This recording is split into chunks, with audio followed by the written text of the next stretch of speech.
Yes, you can't mention a couple of things that I'm not going to say right away.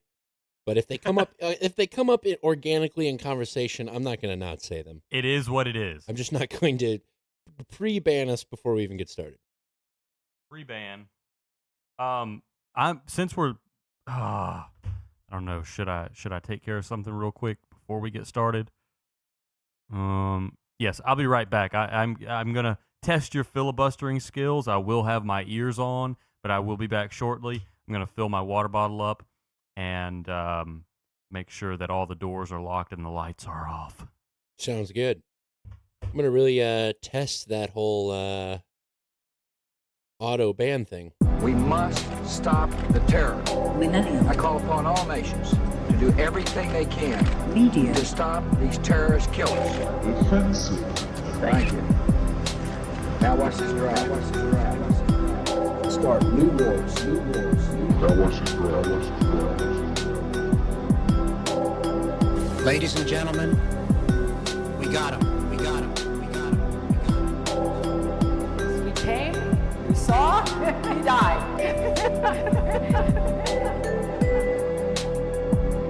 Pour gasoline on the flames of ethnic and religious division. We'll do it live.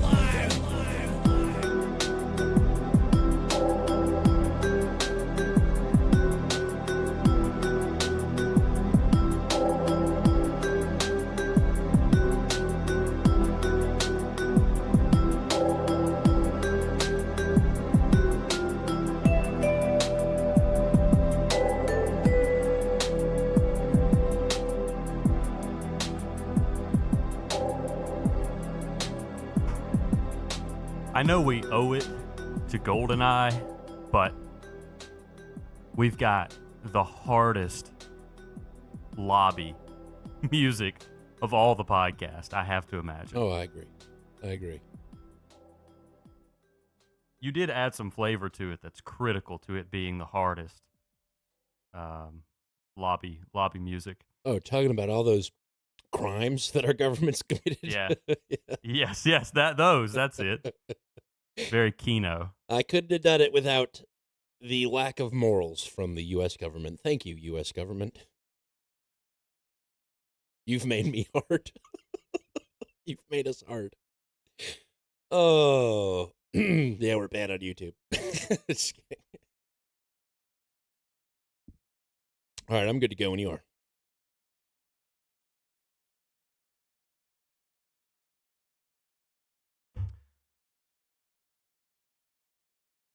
Let's get it on. Get it on. It must be quite apparent by this time to any thinking individual that the people of our country and people of other countries all over the world are coming to face a moment of grave decision. A time when we will choose the course of our future. Oklahoma, Texas, New York, Philadelphia, around the world, it's gonna be a big nut bust. The Millennial Media Offensive podcast is now live. That's right. It's July 15th, 2025. You're listening to MMO number 178. And from the great city and state of St. Louis, Missouri, I'm Dan Gehring. And from America's South Coast, hi, Mom. I'm John G. Dew. Hello, Mrs. Dew. Is she listening live tonight? No, I doubt it. Oh. I just didn't have anything else. Well, yeah, you're live on the internet. Bit of a hectic evening. Well, if your mom was going to see it, she would have a good chance tonight. I think we're live on Twitch, live on Rumble, live on YouTube. X, I think the jury's still out. I can't get X live to work consistently for whatever reason. But hey, if you want a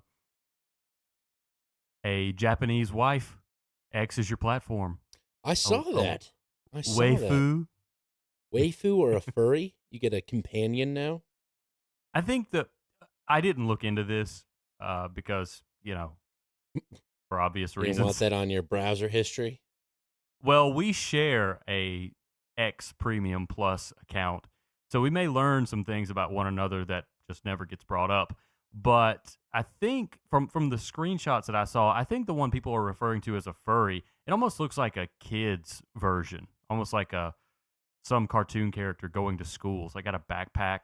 I don't know. That's just the way it struck me. It didn't strike me as like, the furry you see when someone posts and says, my cat got lonely and got in my bed, and it's some guy in a full cat suit laying in the bed.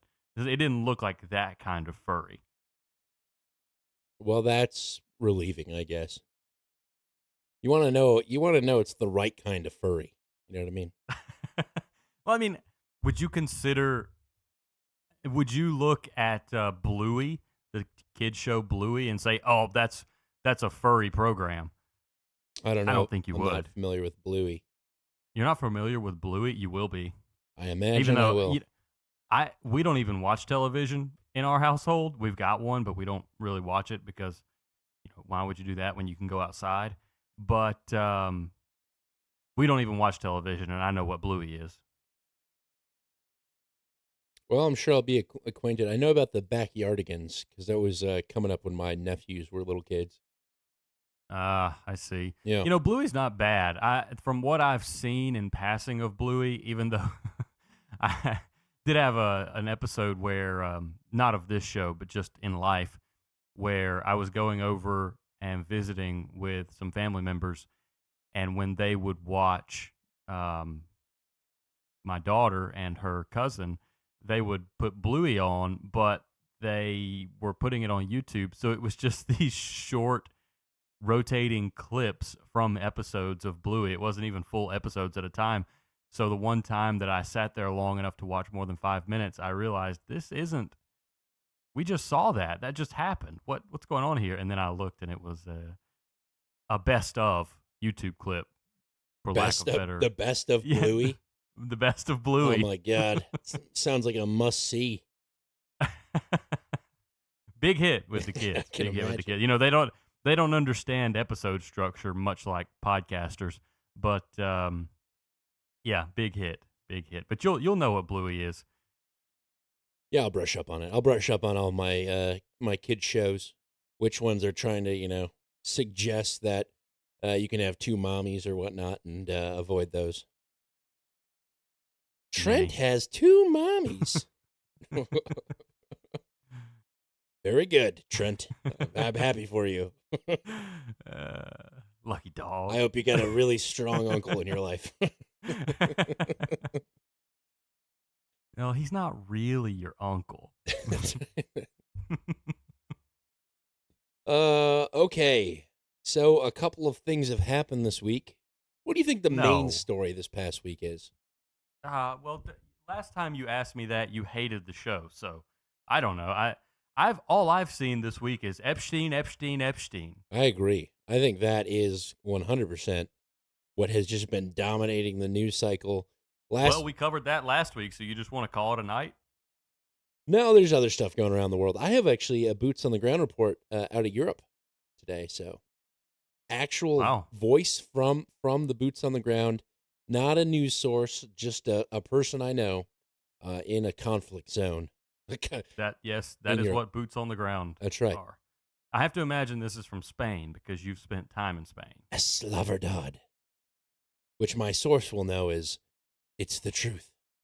Yes, only your source, not anyone else who speaks Spanish. No one speaks Spanish here. Okay, well, if you want to start in Spain, if you want to start on the Iberian Peninsula, where I thought we were going to start with Epstein. I saw well, I've got a CNN rundown of Epstein, but that's about it. After last week, I figured we'd just do some good old media deconstruction since we went through sort of the facts of the matter last week. Well, let's do that because Spain is one thing. It's actually a fairly long segment, but it's not altogether tied to that interesting. Well, it's interesting, but it's a one and done. You can't really jump from anything to anything else. I got you. So you've got a long Spaniard over there, is what you're saying? Yep, I'm long Spanish. I thought you were Italian. You just a classic Amerimut. I'm Italian in the streets, and I'm long Spanish in the sheets. If you know what I'm saying. Oh, I see. Very good. Well, I'm sure everyone is happy to know that. That's right. Okay, speaking of questionable activities in the sheets, let's talk about Jeffrey Epstein, shall we? Very well. So, basically, the rundown, the catch up from last week is that Trump has been continued to basically ask people, why are you still talking about this? What's the deal with Epstein? And it's gone so far that on Facebook this week, I saw people posting obviously fake truths from Trump, just writing paragraphs about why people should not be talking about Epstein. And I mean, just the most ridiculous things that he didn't write, but it was being published by people who are, adamantly against Trump to Sure. make him sound guilty through denial. Yeah. Which I thought was pretty funny, honestly. But that's how far it had gone over the course of the week. And now it seems like it's coming to a head behind closed doors because over the course of the week, I heard. What is this, the Clinton administration? Ahead behind closed doors?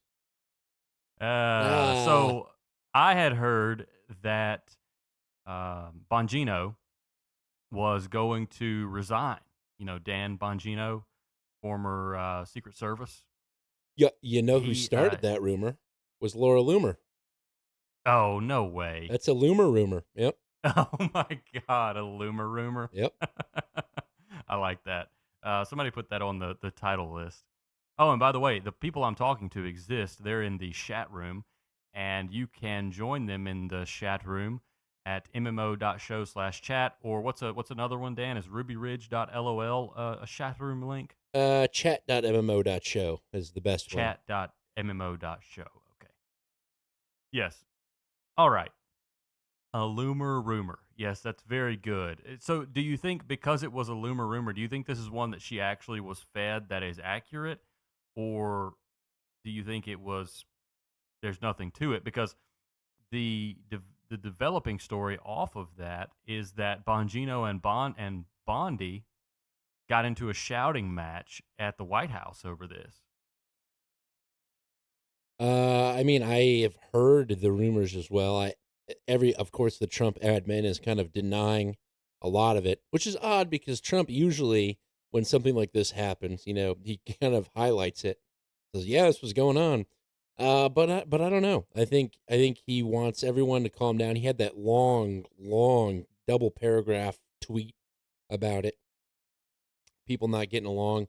But Kash Patel, there's like a sub rumor on top of that Patel said either Bondi or Bongino, and if it's Bongino, he's going to leave as well. And then he came out and denied that. So I don't really know what the truth is, and I don't have a lot of hope, or I don't put a lot of faith behind what So Laura Loomer says. You're telling me Wide Eyes Patel actually tweeted Bondi or Bongino? No, he didn't tweet it. That was a sub rumor that came out, and he came out and I denied see. it. Yes. Okay. Well, the thing about that, and this may be in the CNN discussion that we're going to get into, and if it is, I agree with it. It's going to be a lot harder to replace an attorney general than a deputy director, which is what Bongino is.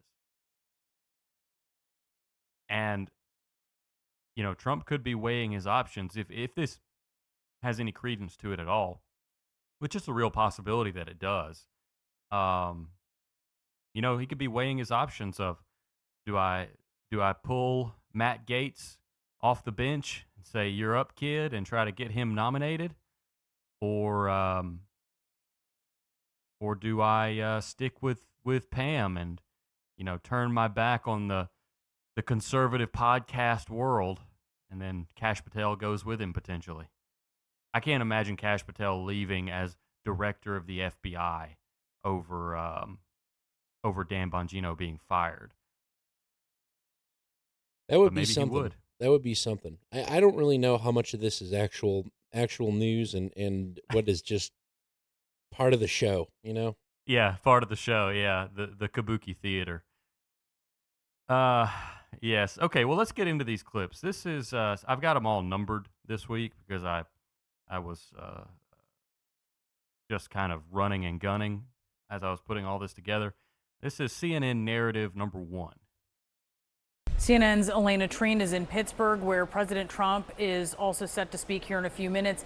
Elena, what more are you learning about how the White House is handling the fallout here? Yeah, look, I mean, it's very clear from our reporting, our conversations with White House officials, Trump administration officials, that he wants specifically this story, or people to move on from this story. He's trying to get his base to let this go away, and he's directing some of his team behind closed doors to do what they can to help it die down. That's why we actually saw the president directly. That's why we're going to talk about it for a week. Making calls this weekend. Yes. We know he reached out to Charlie Kirk, a fierce supporter of his, the head of the Turning Point USA, and they held a summit this weekend. He had tried to, convince him to, knock off with the criticism, tamp down some of the criticism of the handling of this Epstein case. And we actually saw Kirk yesterday say that for now, he is not going to comment further on all of this. And we also know that the Vice President, J.D. Vance, he was trying to play peacemaker with people within the administration where there's been infighting on this between the FBI Deputy Director Dan Bongino. He also called Kash Patel, the director of the FBI, and Attorney General Pam Bondi were reporting. But just to add to some of what we heard from the president right there, he's been very full-throated in his defense of Bondi repeatedly now in the last several days. It's like the third time I've seen full-throated used this week. And why does she sound like she's a red carpet reporter? Like she's like live at the red carpet. She's breathless over Pam Bondi's outfit. Right. It's really what she sounds like. Sounds like where she is. Yeah, I actually thought about, and if I'd had more time, I was going to isolate every one of her, every one of those where she's gasping for air between her lines. I don't know if they don't teach you in journalism school anymore, or if she even went to journalism school. Maybe she went to, newsreader junior college, but she doesn't inhale through her nose when she has to take a breath to continue her lines. She inhales open-mouthed, and it makes this sound when she does it. It's very funny to me. I wonder if she had a nose job and she has trouble breathing through her nose. There's a real potential for that because you want people to enjoy the way you look more than the way you sound. That's my goal as a podcaster, yes. But no. Good luck. Yeah. Well, you're either complimenting my sound or calling me ugly, so. I'll let you choose. Oh, perfect.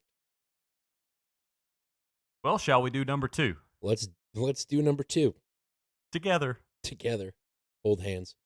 But he also argued that, he believes that if she believes that, they can put out some more of these files and have them do it in a credible way, that she should. But then he also tried to argue and really cast the blame on some of his political opponents, saying they made up some of this idea that there was a file list or a client list in the first place. Take a listen. On Epstein, of the review of the files, Attorney General Pam Bondi. A very quick briefing. Did she tell you, what did she tell you about the review? And specifically, did she tell you at all that your name appeared in the file?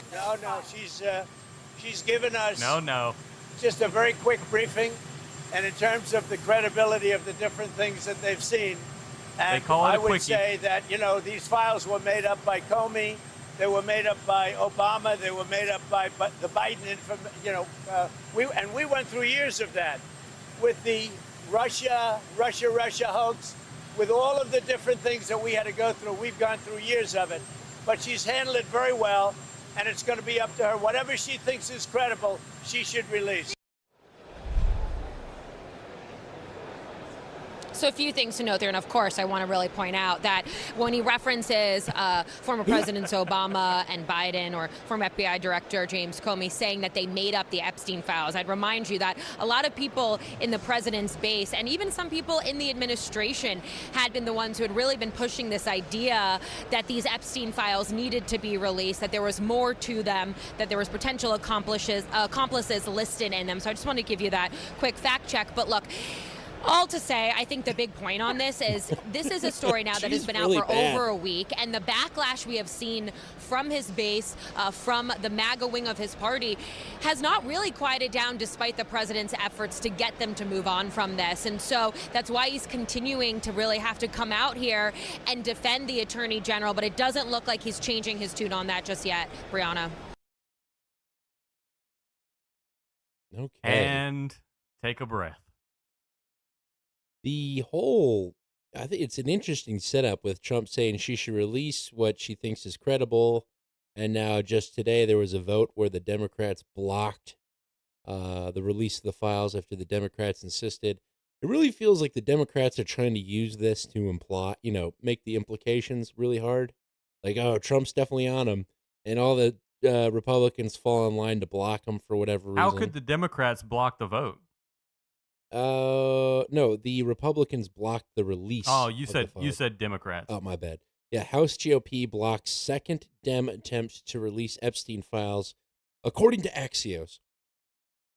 So there was a vote today, apparently, on that issue. Well, it was put forward by Ro Khanna, so who knows what else it had in it, for one.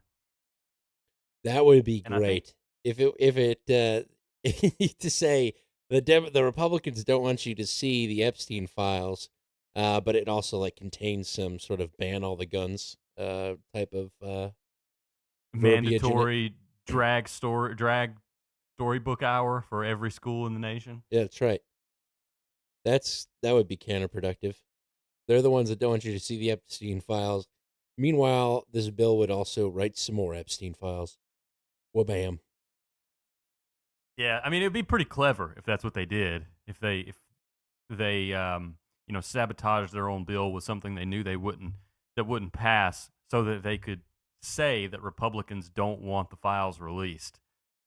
I mean, you just lean into what the optics already are, and the optics currently are that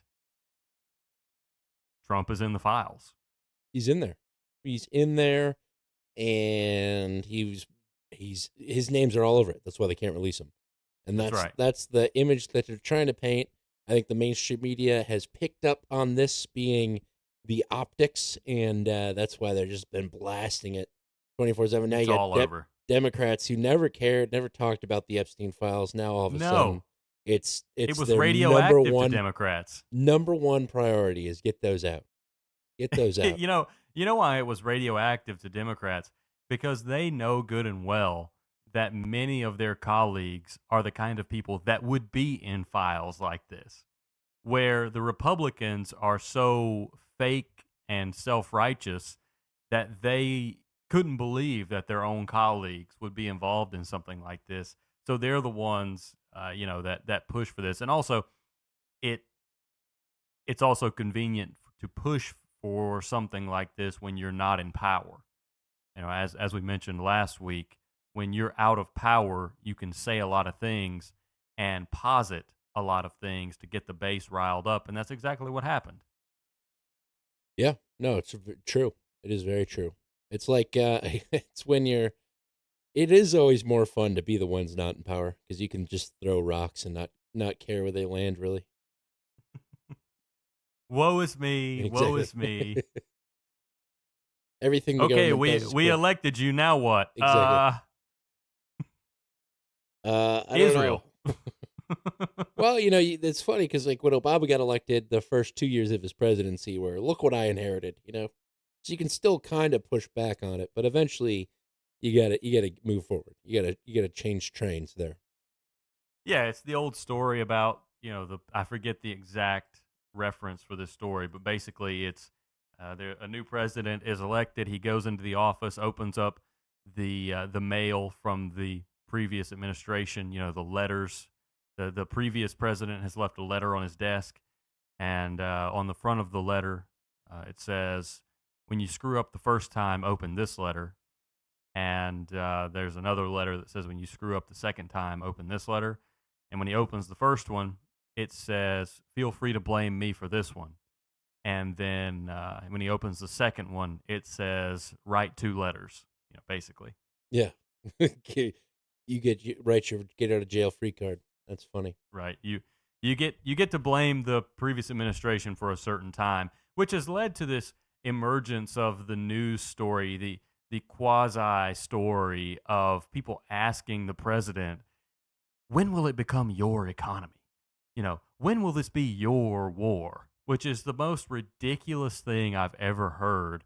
Okay, there's some cutoff of when the new president is actually in power and when we see the effects of their actions. That's not how you look at this. You look at it as, okay, they're doing things. They recently did this, and I understand it might take some time. There's not some cutoff date for, well, it's not my economy yet. It's so stupid. But that's politics. Yeah, absolutely. Absolutely. On a long enough timeline, every politician is a hypocritical douche. And that timeline is about 3 weeks. Yeah. Yeah. Okay. Well, I think we're through with the breathy reporter, which I'm kind of sad about. I was enjoying it. But of course, since we're listening to CNN, now they've got who's their guy that does the polling? He's the Harry Enton. Yeah, Harry Enton. We're going to go to Harry Enton now, and he's going to tell us that voters are dissatisfied. And he's going to tell us with data. Oh, boy. Let's go now to CNN chief data analyst Harry Enton. And Harry Enton, there's a new CNN poll that's just out. How's the controversy impacting the president's support?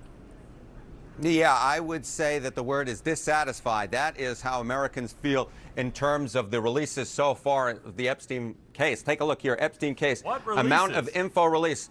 The winner here, 50% dissatisfied. Doesn't matter, 29%, not heard enough, 17%. But look at the bottom of your screen. The percentage that are satisfied is just 3%. That's 1, that's 2, that is just 3%. I feel like the count on Sesame Street. Just 3% of Americans are satisfied so far with the amount of information released. The clear winner in this particular case is 50%. Half of the public is dissatisfied, at least so far. And are you seeing a big difference between how Republicans and Democrats are viewing this? No, and that I think is kind of the interesting sort of Harry. nugget in what's going on here. You see this 50% dissatisfied, and let's break it down by party. Okay, Epstein case, amount of info released. Look at this. You get 43% of lean GOP, that's Republicans and independents who lean towards the Republican Party, who are dissatisfied. Look at this. Just 4% satisfied? My goodness gracious. When you only have 4% that is with Donald Trump on a particular issue, that is ridiculously low. I've never seen anything quite like it. How about lean Democrat? 60% dissatisfied. Compare that to 3% who are satisfied. Again, 4%, 3% Republican, Democrat. You rarely ever see this type of agreement. Now, of course, there's another divide in American politics, one that has increased over the past few decades, and that is whites with a college degree, whites without a college degree. But in this particular case, we see agreement. What are we talking about? This Epstein case, amount of info released, dissatisfied, 55% of white college graduates and 53% of white non-college graduates, Donald Trump's historic base, yet the majority are dissatisfied. Yeah, it's because you're on CNN telling all the people with college degrees to be dissatisfied about the Jeffrey Epstein files. Yes, and the people who aren't watching CNN are on Reddit and X being told to be dissatisfied. Yeah. Everyone, I almost feel like this is, and I think this is in effect what's happening. I don't think anyone is trying to do this. But in effect, what's happening is you really are getting that loyalty acid test for Trump. And you've got this group of people that are completely loyal, trust whatever he says, and will viciously attack anyone else who isn't as loyal as they are. It's almost like the oppression Olympics, where, are you more oppressed than me, comrade? Can you prove it? Are you more loyal than me, comrade? Can you prove it? It's very similar to that. Well, this is, Iran bombing was level 1, and a lot of people jump ship there.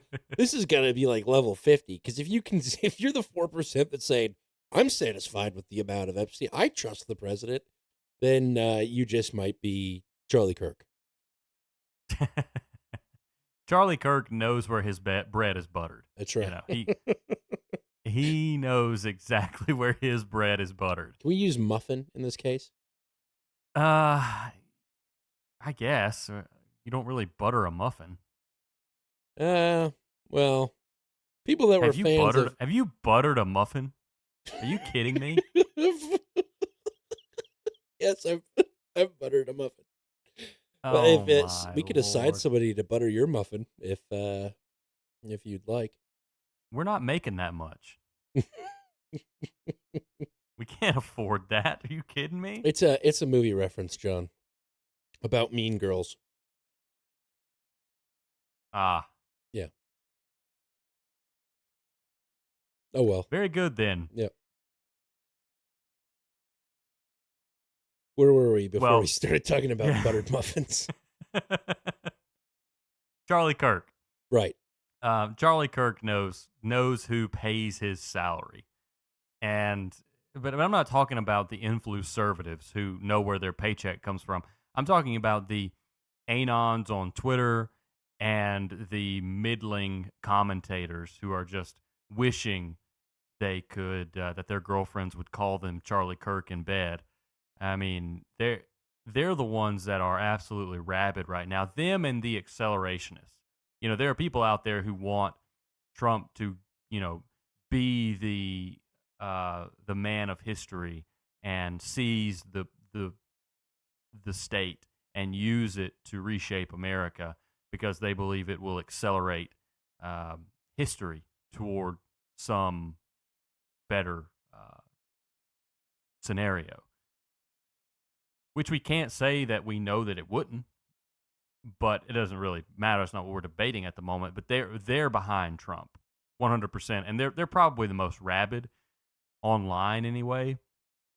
But you really got this vanguard, this Trump guard that has developed, and everyone else is kind of looking at this like, well, what is this? What you promised us a steak, and this is a buttered muffin. What is this? That's right.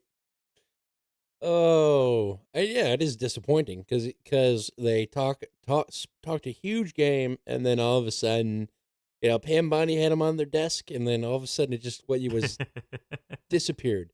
I mean, Bondi of all people, she's an idiot. She painted herself into a corner. Hard. Oh, she's got no idea what she's doing. Of course not. I mean, I think that's all. I think that could be behind Kash Patel saying, "Hey, if Bongino leaves, I'm out," because Patel may not know what he's doing. It could be. Trump is notoriously bad at hiring people, which is hilarious because the show The Apprentice. It's really hilariously ironic. But if you watch the old episodes of The Apprentice, which I have been doing, he makes the wrong call many times when it comes to firing people. Just Interesting. Based on the limited information that he gets from his advisors that watched them do the tasks. The wrong so he calls told made. He told us who he was long ago. Very much so. And we should have listened. Believe them when they tell you who they are. Yeah. We didn't listen. That's right. It's on us. Yes, he's notorious about hiring the wrong people. And I don't think any of these people are exceptions to that.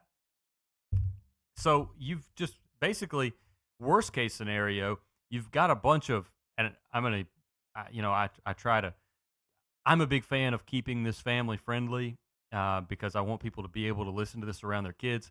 And this is a technical term. So, kids, don't say this, don't repeat this. Very technical. You won't want to use it in regular conversation anyway. But he's got a bunch of dipshits around him who don't know what they're doing. And I would quote him there. I was going to say, got the ISO. If you've got the clip, go for it. It's not bleeped.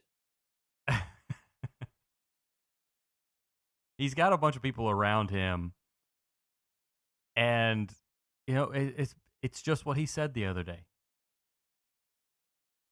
They don't know what they're doing, and it turns into chaos. It absolutely turns into chaos. They've got these things that they've promised, and he's pushing them.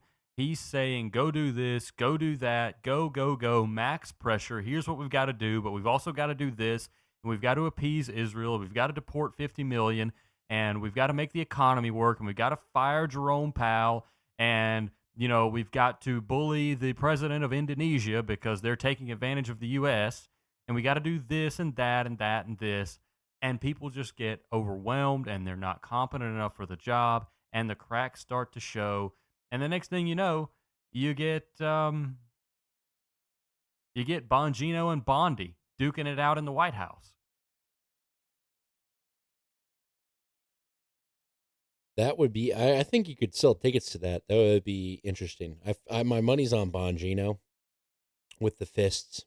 With the fists. Yes. There's only so much you can do.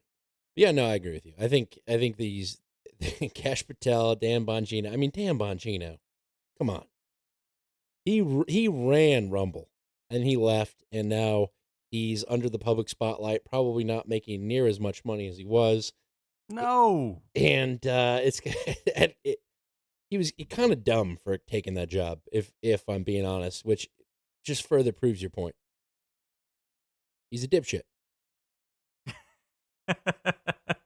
I want a marker down there for an intro. Yes, I think that's basically what's happening here.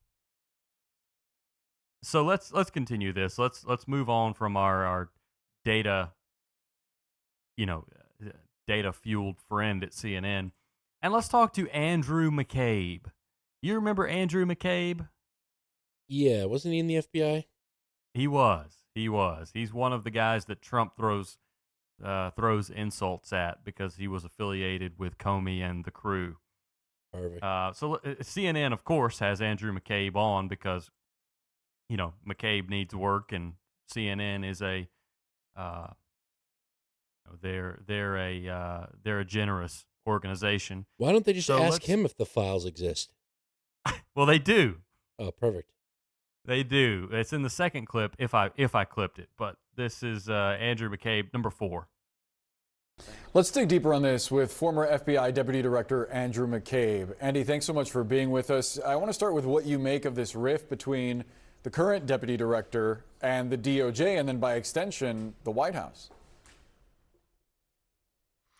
Sure, Boris. So the tension between the Deputy Director and the AG is really untenable. This is a bad thing for the FBI, bad thing for the Department of Justice, and really not the kind of thing that, in my experience, having worked for many attorneys general, never seen anything like this before. And I can't imagine any other attorney general ever tolerating an act of disrespect along the lines of what allegedly took place between Pam Bondi and Dan Bongino in the White House when they got into some trading accusations and some sort of shouting match in front of the president's chief of staff. I can't imagine that happening. DOJ and FBI frequently knock heads on issues and have different opinions about the way to handle investigations, but those conversations always take place in the house, within the family. You never let those things spill over to the public. It's important for the leadership, for the workforce in both organizations, that they see the leadership together as one team in which the attorney general makes the final call on everything, period, no exceptions. Oh, Trump's running a bad house. All of his children they're bad children, they're troubled children. They're letting that. That's out right. to the public. He can't keep them in line. My God, that would be hilarious if there was a president that had, I don't know, like a crackhead son that did a bunch of terrible shit. I know, especially if the media covered it the way that you obviously could with an addiction-rattled child. It would be really entertaining. Yeah. If only. I mean, probably all-time ratings forever for the history of America. Clowns. An entire clown universe has come upon us, John. I'm aware, Dan. Okay, let's do number 5. He suggested that in a White House briefing in which he was presented evidence regarding the Epstein files, he found whatever was in the briefing to not be credible, and he charged that James Comey, among others, had something to do with that information not being credible, insinuating perhaps that it was tampered with, that they made up these files. You took over as acting FBI director when Trump fired Comey back in May of 2017. It wasn't until summer of 2019 that Jeffrey Epstein was even arrested. So I wonder if at any point while you were serving in the Bureau, whether as deputy or as acting director, you came across any information at all related to Jeffrey Epstein. Yeah, short answer, Boris, is none. Not in any way. And when you understand the timeline, it makes perfect sense, right?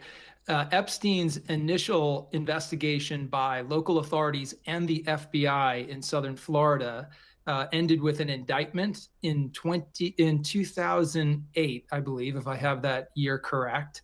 And that was the indictment that was mysteriously, essentially given away by then U.S. Attorney Alex Acosta, who then later served in Trump's first term as his Secretary of Labor. So Mr. Acosta basically washed the case away with what we call a non-prosecution agreement, in which Epstein was able to plead guilty to 2 very minor local offenses and serve a pretty relaxed form of incarceration for 18 months. There was no activity, investigative activity on Epstein until 2019, as you indicated, when the Southern District of New York opened the investigation that ultimately landed him in jail and where he killed himself. So Jim Comey was not in the FBI when the early investigation was tanked by Alex Acosta, or the later one was started by Jeffrey Berman, who was the attorney, the U.S. attorney in the Southern District at the time. So that allegation is absolutely preposterous. That's standard Donald Trump, whenever he's in trouble, to start to throw rocks at Jim Comey, Barack Obama, myself, our former colleagues. We just expect that now and disregard it anytime we hear it. A new name. A new name, Alexander Acosta. He's the one that started the initial cover-up of Jeffrey Epstein. Well, he's the one that was told, hey, this is our guy. He's been feeding us information. We've got to leave him alone. That's why Acosta basically dropped the case. That makes sense. And I'm sure he heard that. Have you seen a picture of Jim Acosta? Yeah. Or not Jim Acosta. Alex I know who Acosta. you're talking about. Yeah, Alex. He's got ears that do not quit.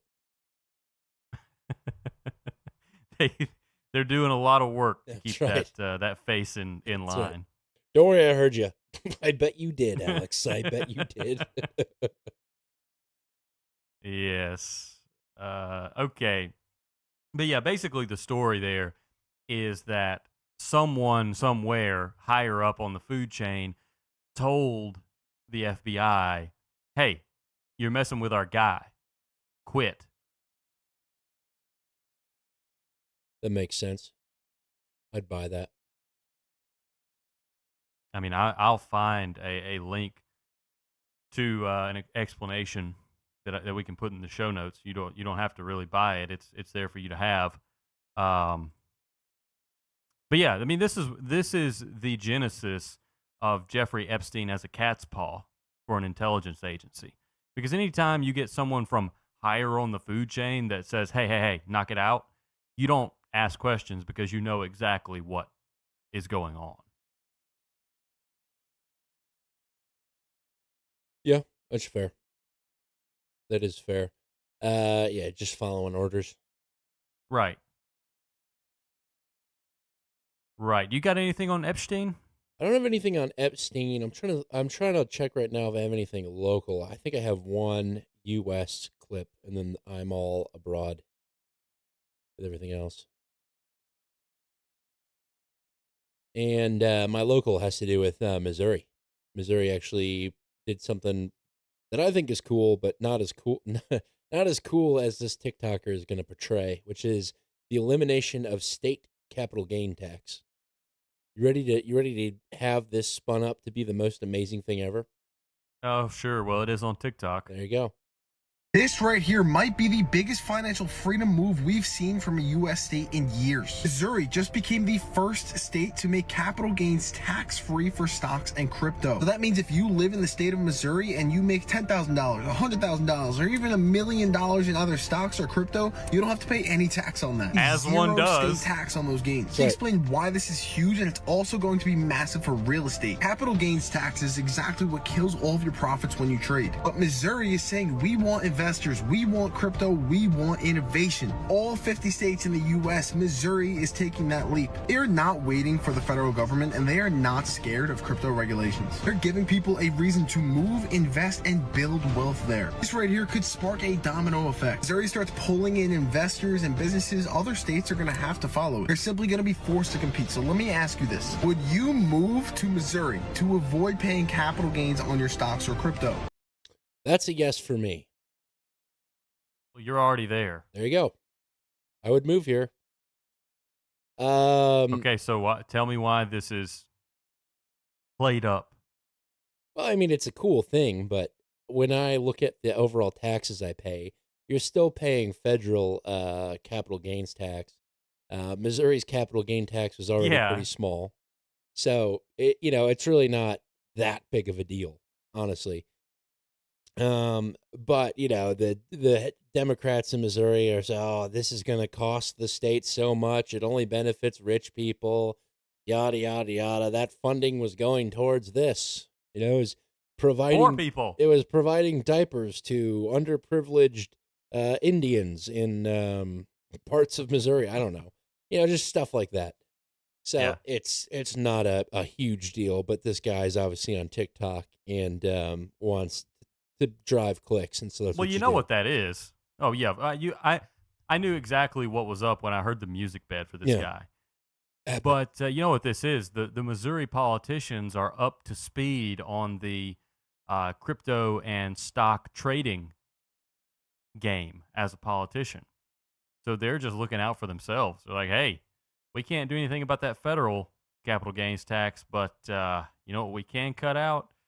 When we're trading fart coin and Nvidia stock, we can cut out the state capital gains tax. That's true. Elise made an observation. She said maybe it's to encourage people to come forward and acknowledge their crypto investments. Basically saying, oh yeah, I do have this much cryptocurrency now that I'm not going to be taxed on it, which I thought, but there's still tax at the federal level. Right. But I was encouraged by that level of thinking. I said, good for you, babe. That's excellent. Yeah, then she stormed out, said, you're... No, I always value and appreciate my wife's inputs. And I was like, that is an interesting Hey, I've seen the video of how you talk to your wife. Oh, I know what's going on there. That was funny. I got some new sunglasses. And along with my chain, I kind of look like I might be of the Italian persuasion, which I am. I am a quarter Italian. I don't know why you make her wear the gloves. I don't get that. And walk the dog. Put on the gloves and walk the dog. Anything from the grocery store? Steaks, charcoal, that. Yeah, if I treated my wife like Crowder, she would undoubtedly wait till I fell asleep and shoot me in the face. But I like my wife. Maybe. So I don't. That's a pretty big. It's a hittable target. That's right. That's right. I got the head of Charlie Kirk, and you can't miss it. You really can't. Yeah. So I don't know. I brought that. She sent that to me. I thought that was pretty interesting. But that's 100% of what I have domestic wise tonight. Well, since we mentioned Fartcoin and Bitcoin and all these other cryptocurrencies, which we do accept Bitcoin donations through certain podcast apps that let you fund or donate to podcasts using a wallet on that podcast player. They're called modern podcast apps. I know, catchy, right? We do accept Bitcoin donations. So when we are dunking on crypto, it's crypto. We are very much or I'll speak for myself. I'm very much a believer in Bitcoin exclusively. I'll hop on that train with you. I don't. I think it's what's the other one that's actually pretty good? Is it Monero? Solana and Ethereum. Oh God, no. Oh, I don't know. Those are the ones that have large market caps, and our competitors Solana and Ethereum. I think Monero is the one that people are pretty have for a while been pretty amped about its privacy practices. And we actually got paid in Monero one time. Oh, I remember that. I remember that donation. I remember that. I don't know who too. it was from. I have a vague idea of who it was from. A vague idea. Vague idea. Yeah. Well, it was more of a joke from me of, privacy. I don't know who it's from. Anyway, yes, we do carve out a little bit of respect for Monero, but we're largely a Bitcoin respecting podcast, and all other cryptocurrencies can pretty much eat dirt and die.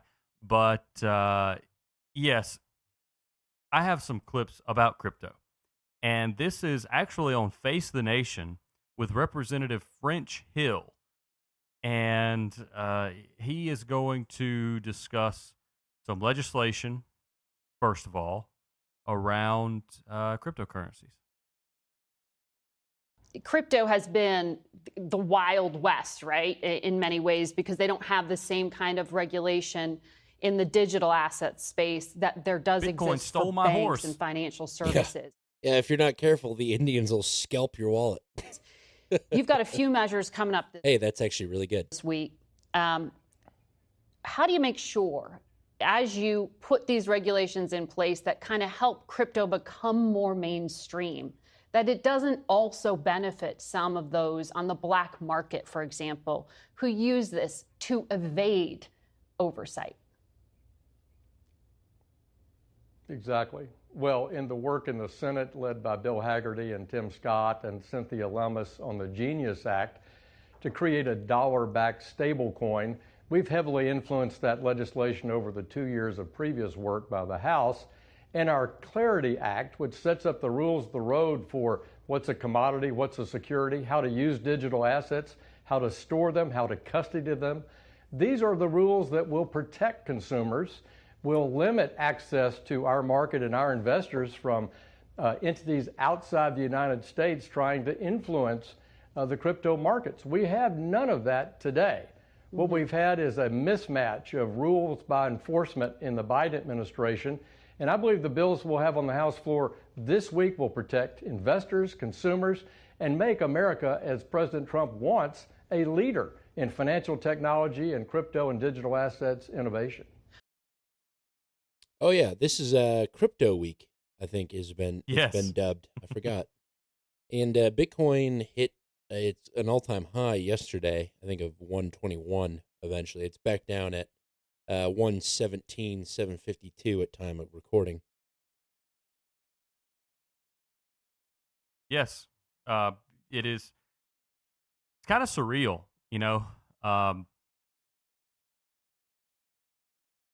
I don't want to, at the risk of sounding like a reminiscing boomer, I can remember when Bitcoin was at $8,000, and I thought, wow, do I really want to buy some of this? Because it can't go much higher than this.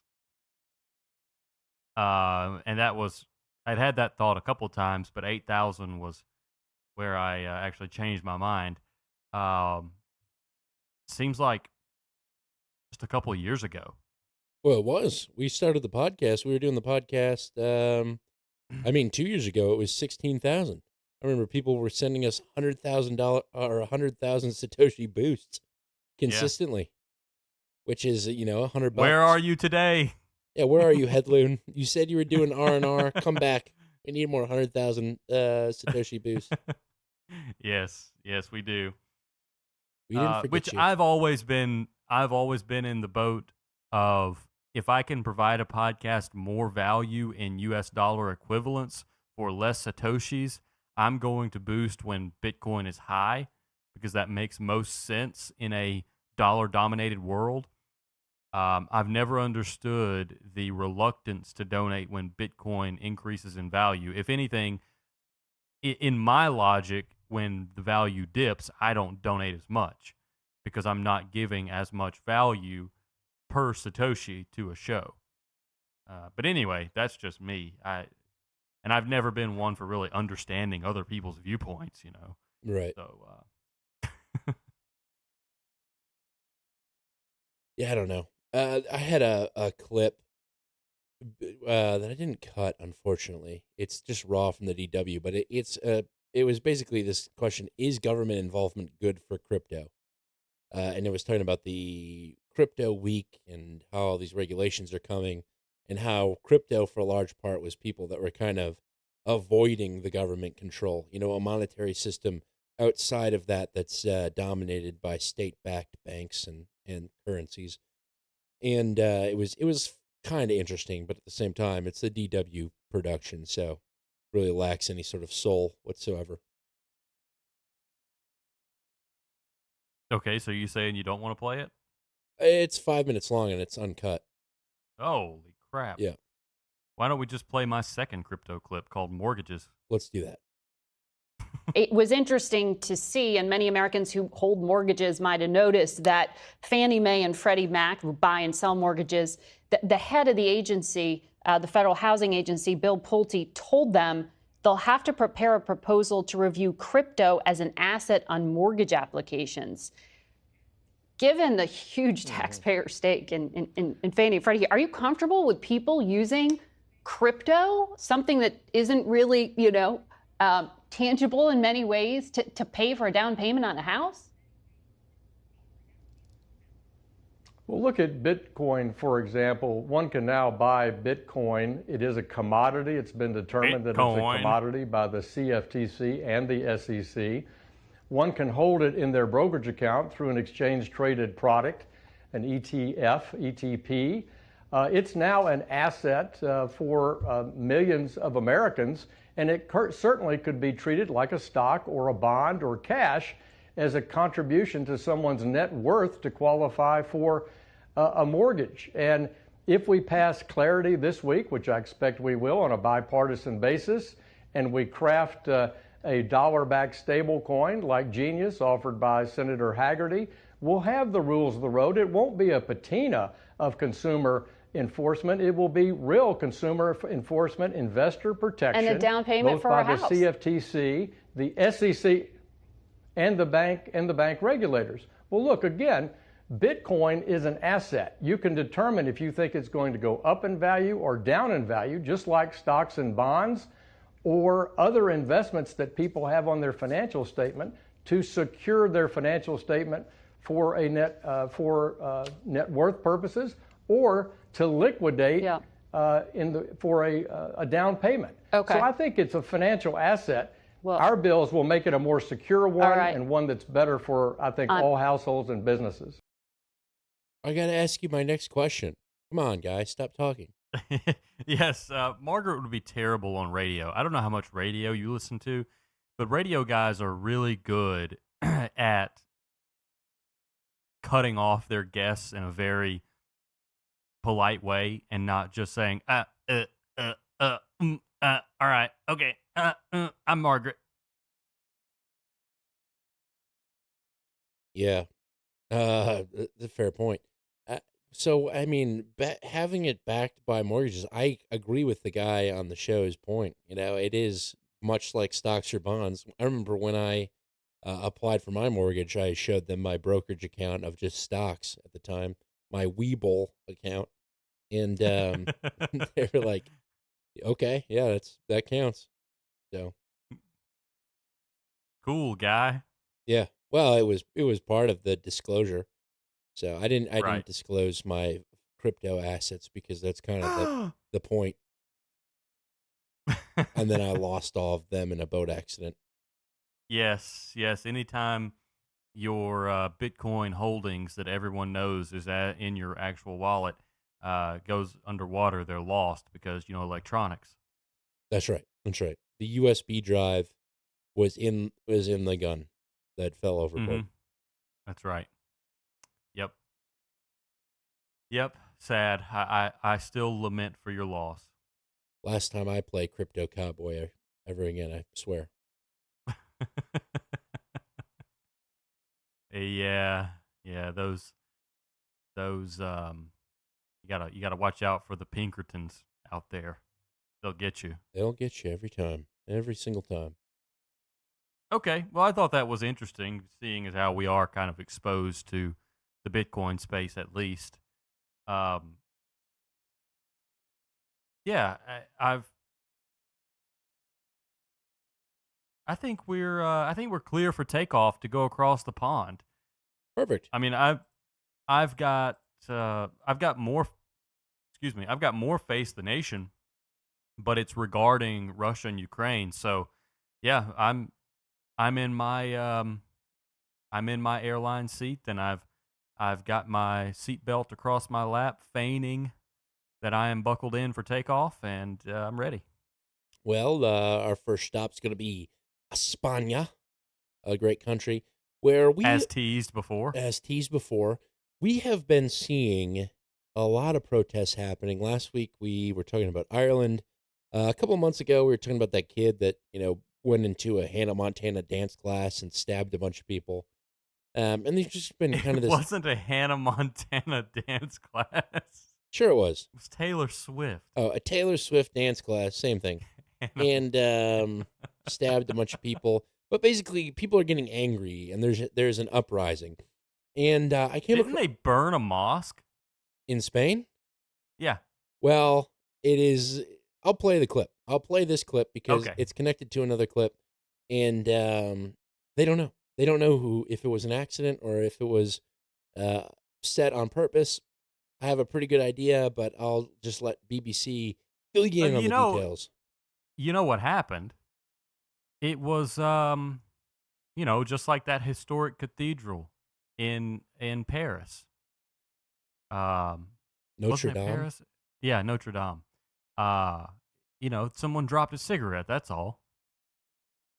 Was there ever a story of how it caught on fire? No, a worker dropped a cigarette was the final result, which I think is absurd. Smoking kills. That's the takeaway there. They should, they in Europe, and if you've ever been to Europe and you buy a package of cigarettes or any sort of tobacco, there is usually an image of a diseased person on there, like somebody that had their tongue snipped out or a hole cut in their lungs, and it's on every package. It's grotesque. Maybe they should just put the burned and charred remains of Notre Dame on there. Well, in that case, if anyone in Europe listens to our podcast, they've probably got an image of some, really decked out, classic looking violent extremist on the front. Okay. Yeah, probably. They probably do. So anyways, here's a story out of Spain. This is the mosque that was potentially lit on fire. The Mossos d'Esquadra, Catalonia's regional police force, have launched a criminal investigation into a devastating blaze that completely destroyed the Piera Mosque in Anoia. Firefighters arriving at the scene found the religious building fully engulfed in flames, though fortunately no injuries were reported among worshippers or local residents. The Islamic Council of Catalonia has strongly denounced the incident, describing it as a deliberate attack on their community. Local Muslim leaders expressed shock and concern over the destruction of their place of worship, emphasizing the mosque's role as a center for interfaith dialogue and community gatherings. Authorities are currently examining forensic evidence to determine whether the fire was accidental or criminally motivated. The investigation comes amid heightened tensions surrounding religious sites across Europe, though officials caution against premature conclusions. There you go. Don't come to premature conclusions. It might be harmful. But she mentions across Europe, which to me seemed like a missed opportunity, because in the southeastern quadrant of Spain, and I'm pulling up a map now, and if you're at home and you're not, Let me ask you to look again at a map. So this is near the town of Murcia, this next clip. The previous fire occurred, I believe, in Catalonia is where that was, which is in more northern Spain. So this next little segment from France 24 comes or happens in the town of Murcia. And I'll let France 24 play, and then I'll have some additional boots on the ground context to add to it once they talk about it. But the way that they downplay the, I guess, ignition that led to the protests that are going on in this town is kind of interesting. So I'll play it.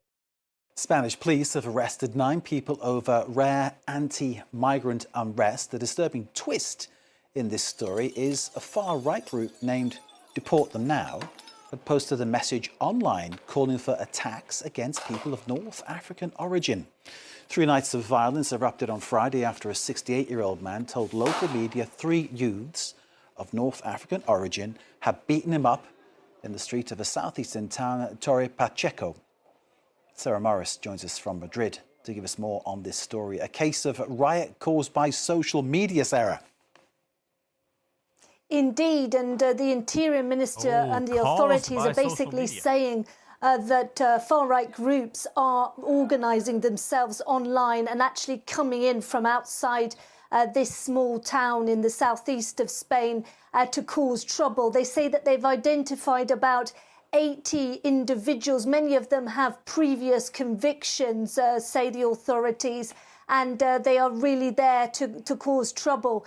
This, as you say, after a man did say that he had been beaten up by 3 youths of immigrant descent.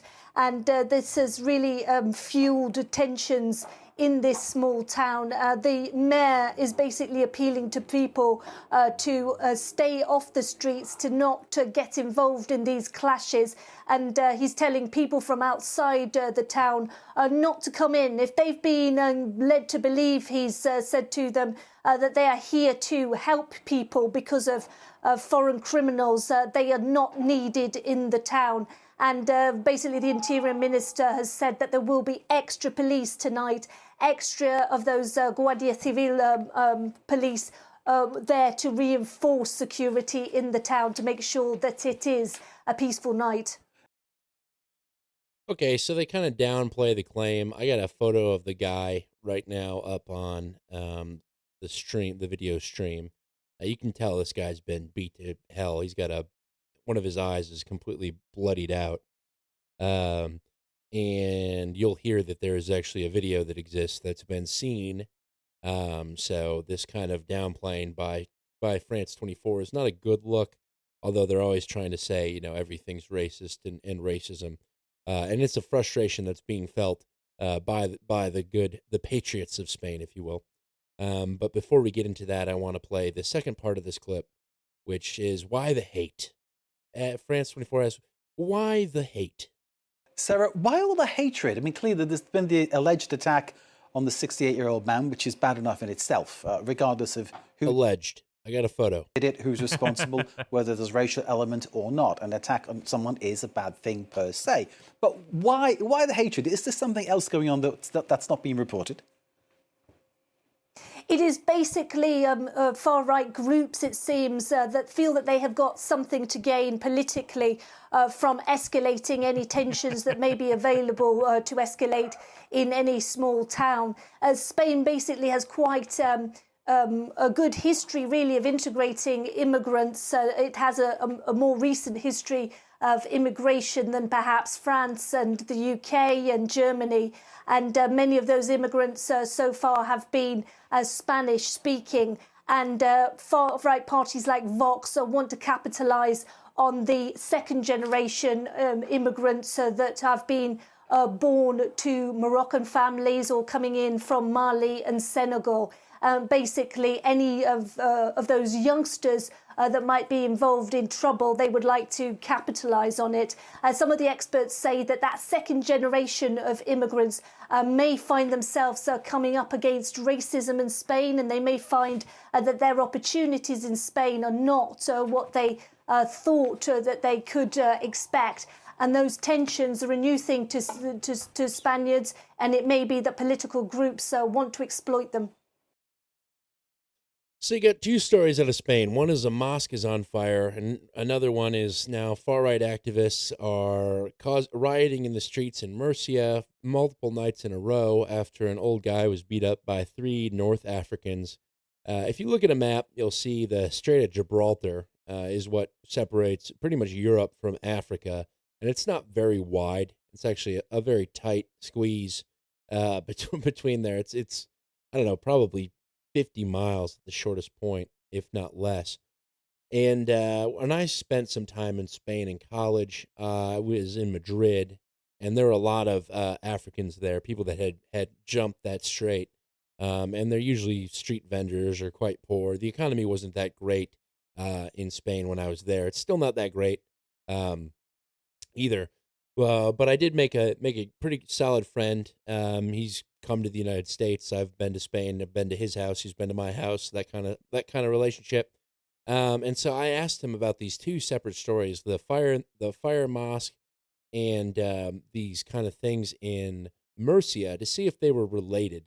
Kind to try to prove out this concept that the mainstream media is trying to push, that there's this increased racism happening in Spain, and that all of these mosque fires and these riots and rallies are somehow related.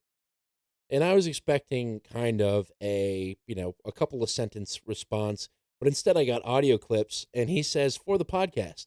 So I didn't even know he listened to the podcast, but he does. And he recorded a couple of his thoughts this morning. And this first one is on whether they're related to, those two events are related to one another. And these are kind of just his thoughts as to what's going on right now. Hey Dan, what's up? I don't think it's related in This is Arturo, by the way. Sorry, I should have said that. Hey Dan, what's up?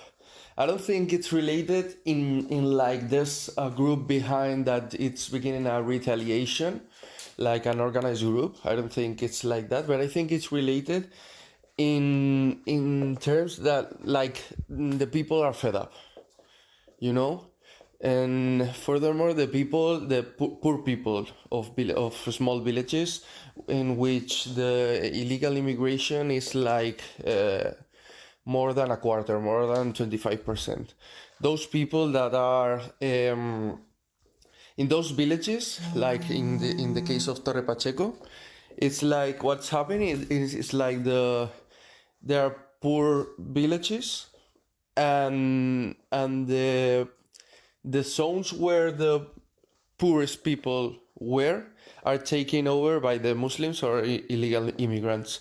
And those poorer people were gypsies, and now gypsies are finding that illegal immigrants are taking their places, their zones, and their market of illegal things, the black market, and also they are occupying buildings, but in a more savage manner, in a more like uncivilized manner. So what he describes there is the gypsies of Spain, which you're always told to look out for. These are the people that are going to be your black market people, the people that are the street vendors, the people that, you go to a park and sit down on a bench and they come up to you and say, what kind of drugs do you want to buy? Is there any sort of woman you want to see tonight? That kind of stuff. And he's saying that these poorer immigrants have come in, and they kind of alluded to that in the France 24, the second generation.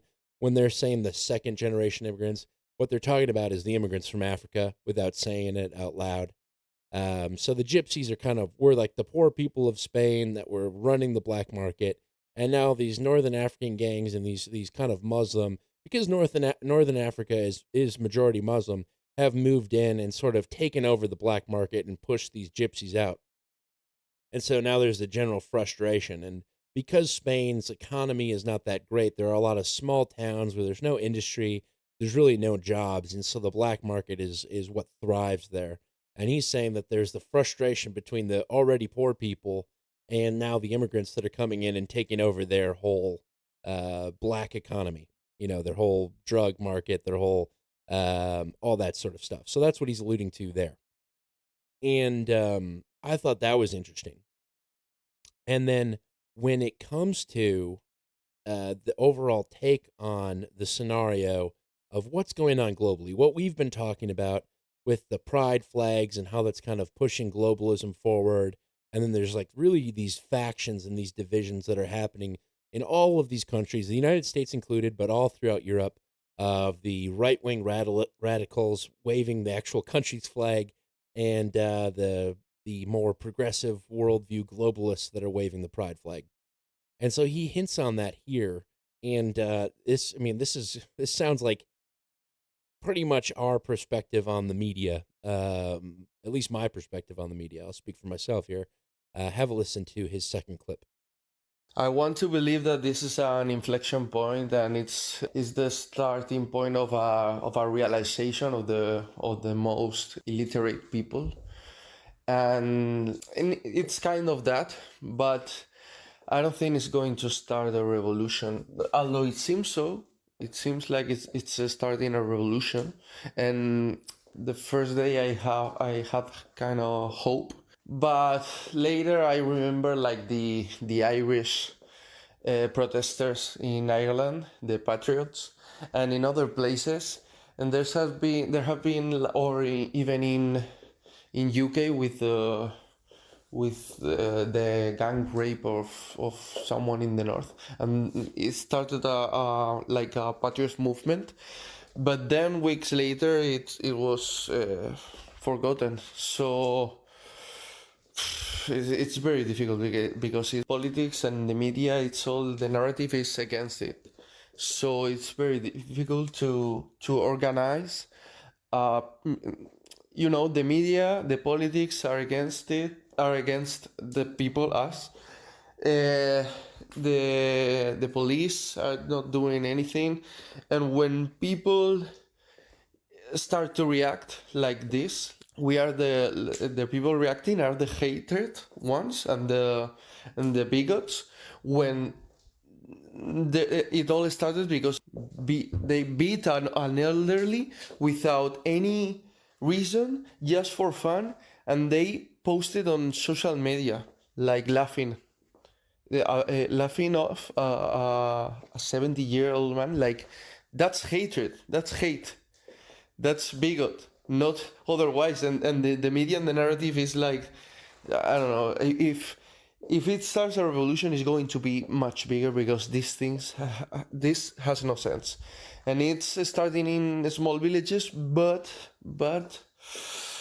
I don't think it's going to be the big revolution we are wanting, and the people in Europe needs, because this is like it's I don't know, it's unbelievable the point we are going. There's a third clip he had that I didn't bring, but it's like we're going extinct, is what he said. And so it's that kind of this general despair. I think that a lot of these European countries are having, where they're saying, when we rise up, when we say, hey, this is enough of that, we're treated like the bad guys in the media. We're called the bigots, we're called the racists, the haters, that kind of thing. And it's like we can't even fight for our own country and for our own value system and our own beliefs anymore without being put down by the media and by our government. And I don't know, it just highlighted this whole thing. And I remember back, do you remember the Eastern Freedom, the people that were putting together those videos? And it was Klaus Schwab saying, Klaus Schwab. Yeah, we must prepare for an angrier world. That clip. Yeah. This is the angrier world, I think, that he said we must prepare for. For those that I have the clip, and I'll play it quick for those who don't remember this. The young generation, like Prime Minister Trudeau, half of this cabinet, are actually young noble leaders of the world economic forum. We penetrate the cabinets. The change is not just happening. The change can be shaped by us. We have to prepare for a more angry world. How to prepare? Takes the necessary action to create a fairer world. I see the need for a great reset. So people assume we are just going back to the good old world which we had, and everything will be normal again. This is, let's say, fiction. It will not happen. There is only one way this pandemic is going to go. It's going to get worse and worse and worse. The next crisis is already waiting for us around the corner, and it is the climate crisis. It's a climate crisis. So, I mean, I don't know if the climate crisis is the next thing, but the angrier world, this division that we're seeing in every single country, even here in the United States, even within select groups. You know, I'm on the Influcervative Twitter, and there's the divide there. Within Catholic Twitter, there's a big divide. All of these different divisions, and it's like a schism, if you will. Yeah, very good. But it's this. It is almost a pandemic of all of these groups that were once considered kind of cohesive. You could look out from the outside and say that is one collective group. Now it's all fractured. Everything is fractured and divided, and I have to start to wonder if, you know, we talked about the globalists and immigration and how that was used to kind of fill in the birthing decline that we're experiencing in the West. But I almost have to wonder if there are some sort of Eastern forces, if this is Chinese propaganda that is furthering the fracture, that is taking what was already started by kind of the globalist view and further creating a divide, you know, smashing it up, making any sort of unity or cohesiveness a complete thing of the past. And I don't know, because, you know, we've literally talked about every single country in Spain. We've talked about Portugal. We've talked about Spain now. We've talked about France and Germany and Romania, all of the Balkan regions, even Italy. Everybody in the continent is going through this, and it can't be happenstance. You know, maybe it is because we're more connected than ever. You know, the news media is on the same message. Everyone's seen what's happening on X, but it really feels inorganic. It cannot possibly be this divided in the West naturally, at least in my opinion. There's got to be something that's driving this. If it's the algos or something, I don't know. I think it can be, and I think the primary reason, the primary driver behind the division is a general belief that the populace isn't safe, that mass migration has led to less safe places to live and raise a family and just be. I think that's a large reason why Donald Trump has been successful in politics. It's overlooked because you have people that explain away why Donald Trump was elected. Oh, it's because of hate. It's because actually Wall Street likes his proposals. They just don't like the way he talks. He was elected because of there was no one else to vote for. Everyone else sucked too. When actually he just said what people felt, and people felt that their communities weren't safe anymore. I mean, that's when he said. I always think about this, and it's almost wrapping everything that his appeal is into a single statement. And it was during his first campaign when he was in Philadelphia. I think it was Philadelphia. And he was speaking to a black group. And he said, "What do you have to lose?" And I think that is an excellent encapsulation of the despair that you see in Europe now, that people in America were just starting to feel. And I think there was enough optimism in America, largely because, you know, America's a very big place, so these sentiments are spread out. You've got these rural areas between these large cities where the sentiments fester, so you don't get this concentration like you get in nations in Europe. But people resonated with that back in 2016. And now it's really coming to a head in Europe because there have been, 9 going on 10 years for this to continue, where there wasn't an answer for it. Yeah, where there was people didn't there think was no stop sign. Right. There was no, I mean, you could consider the first Donald Trump administration a yield sign even, but that was good enough to put this off in American society. And now you've got him back in office where we talked about the vanguard, the Trump guard earlier that we discussed. Their whole pitch is nothing else matters. 50 million have to be deported because we're not safe. That's their whole pitch. That's the reason they will support Donald Trump to hell and back. And largely, I do agree with you, and agree with Arturo on the organic nature of being against mass, being against mass migration and being for deportations.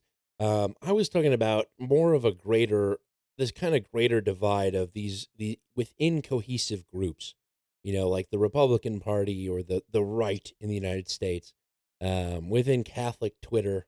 Everyone's talking about with even Christianity, Catholics, talking shit about Protestants and whatnot, and vice versa. It's just like who really cares at that point? I think it's a product of a general anxiety. Okay. Oh, that's fair. So we're this idea of safety not being there leads to general anxiety. So it's really trying to find out who's truly on your team, right? Right. Like with Right. what's happening within the Trump admin. I think could see that. we'd be remiss to not mention the sun also. 2 years ago, we brought the information from, I believe it was the Spanish scientists, funny enough, who did the solar cycle study and predicted that 2025 into 2026 would be the most violent years in recent history because of a solar maximum cycle. And I don't think, if you're thinking about that in strictly terms of physical violence, I think you'd be mistaken.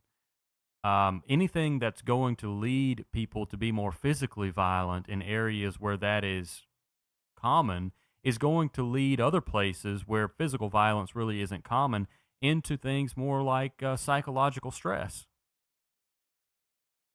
And you see the fruits of that stress, I think, in the groups that you're identifying as splintering and splitting and fighting with one another. It's all an increased stress hormone response, and different groups express that in different ways. Well, it does not feel good ahead of ahead of a potential World War III. You know what I mean? Oh, well, speaking of World War III, we've got news yesterday, I think. Yesterday evening, Trump gave Russia 50 days. 50 days, yes, before leveraging sanctions on Russia, which is Now, see, that's the first time I fart. heard it, I thought that the sanctions were going into place and that Russia had 50 days to stop the war. Excuse me. Is that still your belief? I don't know. I haven't been able to find any concrete evidence one way or the other. I think people are saying that it's 50 days before sanctions, but I'm not sure that's accurate. Right. I'm always, whenever Trump says anything, you always got to wonder if he's just saying stuff. Well, Iran would tell you that he's probably not just saying stuff. Right. That's fair. He didn't taco on them. Here's CNN. I love CNN, man. They're just so biased. President Trump has effectively handed Vladimir Putin an extraordinary green light. 50 days to finish off his brutal summer offensive in Ukraine before facing any consequences. So I guess that's the left-wing perspective of that. They're not going to do anything. Sanctions could have been immediate if President Trump had wanted, or much bigger, such as 500% tariff rate being proposed in a bipartisan bill in the U.S. Senate. Yeah, it's all criticism that Trump gave them 50 days. So, yeah, I don't know. Okay, so on July 14th, he warned that if Russia does not agree to a peace deal within 50 days, he would impose punishing sanctions, including secondary tariffs of up to 100% on countries buying Russian oil, gas, uranium, and other exports. So 50 days from the 14th, 7, 14, 21, 28, 35, 42, 49. That is September 2nd, a Tuesday. Hey, World War III starts on a Tuesday. It's not 50 days is going to come and go, and nothing's going to happen. Everyone's going to go, ooh. ISO, please. ISO, please. I'm calling it. September 2nd, nothing happens. I hope nothing ever happens. Me too. I used to be kind of like, let's just restart society, Let's have a big war. We'll restart society. It'll be fun. We'll live in the frontier for a little bit. But now that I have kids on the way, I'm like, let's not. Let's not do that. Let's just remain stable. Well, you can't. Okay, so this is the modern comfort trap for the duties of a man in a governed society, as I see it. You've got a duty to procreate and to continue your lineage, I believe. It's your choice, but I think it's pretty cool to do that. But at the same time, you've also got a duty to hold accounted or elected representatives accountable, no matter what that means. So you've really got to balance. You've got to say, okay, I can't get too soft when I have kids because I'm still a man. I'm not just the second mom. And if, sometimes consequences might mean that I have to do things that take me away from my kids. And many people in the past have left their wife and kids to go do what they felt was their duty. And I think men should think about that. I think we should think about it often. Anything can happen on any day that would call you away because you would feel a pull, a nagging to go fight for something bigger than yourself. And as long as the pharmaceutical companies don't own your endocrine system, you'll probably feel it. But you also can't be one of these guys that's like, well, there's a little war in Eastern Europe, and I'm going to go die in a trench, or there's some jungle gangs fighting in South America. I'm going to leave my wife and child to go do that. No, it's an actual, real feeling in your blood when you know that you got to go fight for something, and usually it's to defend your home. And that's what a lot of guys describe it as, when they signed up to go fight in recent modern wars. But I think this is something that should be considered and should be considered often. It's nice to be able to be close to your family and watch your kids grow up. It's a privilege to do that because not everyone got to do that. And, not everyone in the future will get to do that. And it could be us. And I think as long as we're physically able, we should prepare ourselves to answer the call, whether it be in defense of the nation or in defense of the homeland against a homegrown entity. I stand ready, as you know. I keep one in the chamber. I think there's a big...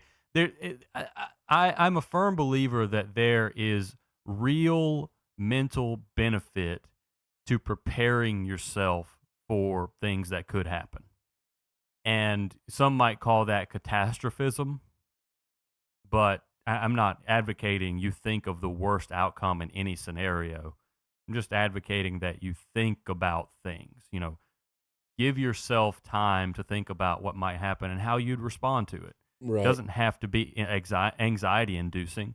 And if it is anxiety-inducing to think about real possibilities, maybe you haven't done it enough. Yeah, I used to, back in the day, long time ago, I used to listen to this fella named Jocko Willink. his podcast. I start, good evening. Good evening. And he always talked about he would get up early and he would always thought about the bad guy in the cave with his AK-47. He's like, when I'm asleep, that bad guy in the cave with his AK-47 is awake, basically, and plotting. And he's like, and you got to be ready and prepared. And I think that too. It's the same reason why when I go to a restaurant, it started off as an exercise for me, but now when I go anywhere in public, I'm always looking for the exit. I always go to the bathroom when I get to someplace new, even though I don't have to go, to confirm that there's an exit around. It's just being prepared in that scenario when I'm away from the home. That's always my biggest fear is I'll be off at a wedding in Florida or some foreign state when everything hits the fan, the grid goes down, and now I got to figure out how to get from where I am to where I need to be. Right. That is honestly my biggest fear. It's not the plane crashing. It's the, all right, how do I get back to my life now that I'm far away? Yeah, stranded in a foreign place. That's the worst fear. That's like the sinking feeling because I have all the tools, but thanks to Osama bin Laden, I can't bring any of my tools with me. Right. So. Okay, Dan's away from his home. Drop the EMP. That's it. I think that's it. That's what they're waiting for. Luckily, I'm a podcaster, and I never even go outside. Work from home, baby. Yeah, so speaking of the potential for World War III and the like, I have the remainder of my Face the Nation clips with Lindsey Graham and Senator Blumenthal, who have come together, bipartisan effort to really drop the hammer on Russia. So this is Face the Nation, Graham, Blumenthal 1. Senator Graham, I want to start with you. Russia's escalating. They're not ending this war in Ukraine. NATO's Secretary General is going to be here in Washington this week and will be meeting with President Trump, who is, according to our reporting, considering fresh funding for Ukraine. That would be the first time since he's taken office. What do you know about what is coming? Well, I don't want to get ahead of the president, but I'm having dinner along with Senator Blumenthal and other senators with Secretary General Mark Rutte tomorrow night. A turning point regarding Russia invasion of Ukraine is coming. For months, President Trump has tried to entice Putin to the peace table. He's put tariffs against countries that allow fentanyl to come in our country, other bad behavior. He's left the door open regarding Russia. That door is about to close. Dick and I have got 85 co-sponsors in the United States Senate for congressional sanctions with a sledgehammer available to President Trump to go after Putin's economy and all those countries who prop up the Putin war machine. China, India, and Brazil buy oil and petroleum products and other goods from Russia. That's the money Putin uses is to prosecute the war. And this congressional package that we're looking at would give President Trump the ability to impose 500% tariff on any country that helps Russia and props up Putin's war machine. He can dial it up or down. He can go to 0 to 500. He has maximum flexibility. But we're going after the people who keep Putin in business and additional sanctions on Russia itself. This is truly a sledgehammer available to President Trump to end this war. Trump's sledgehammer. Yeah. Stormy Daniels is laughing. It wasn't that big.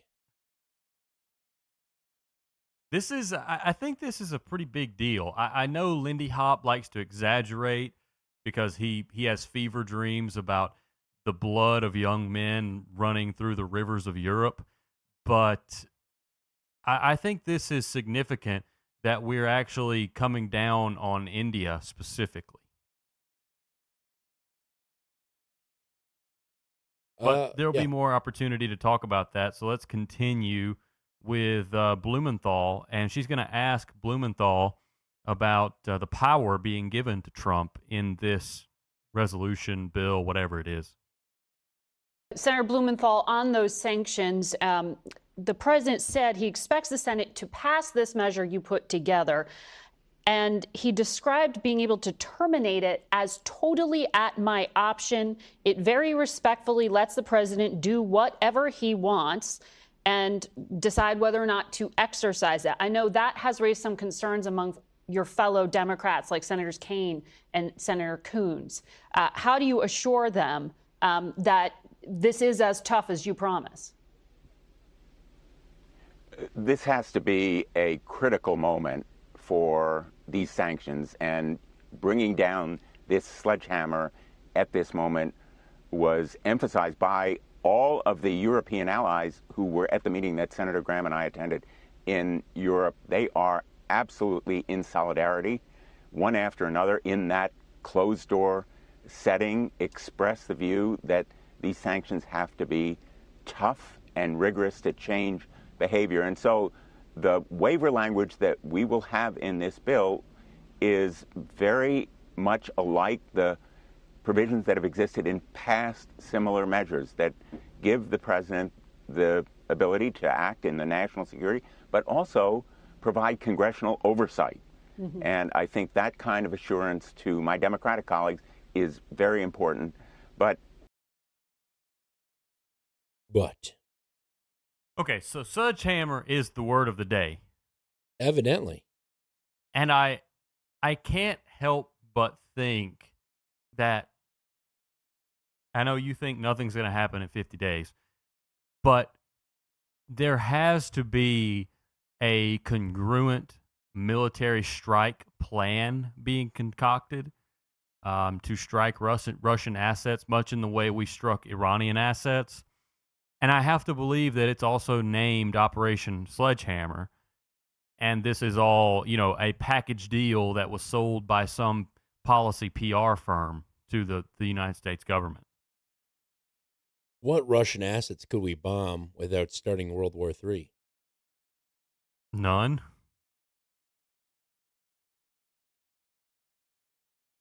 Yeah, I don't know, man.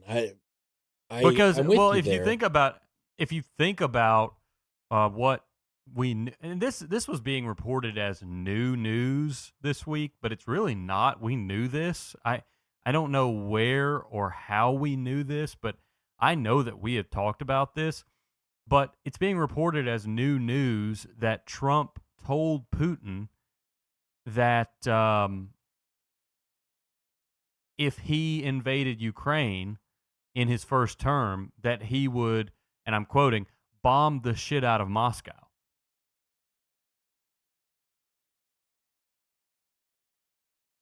But did he actually say that, or did he say that for the camera? Well, no, it's apparently there's a recording of him on the phone with Putin. But that brings up a completely different question of why in the world is there a recording of Trump on the phone with Putin? TikTok, man. Got to get that social media presence up.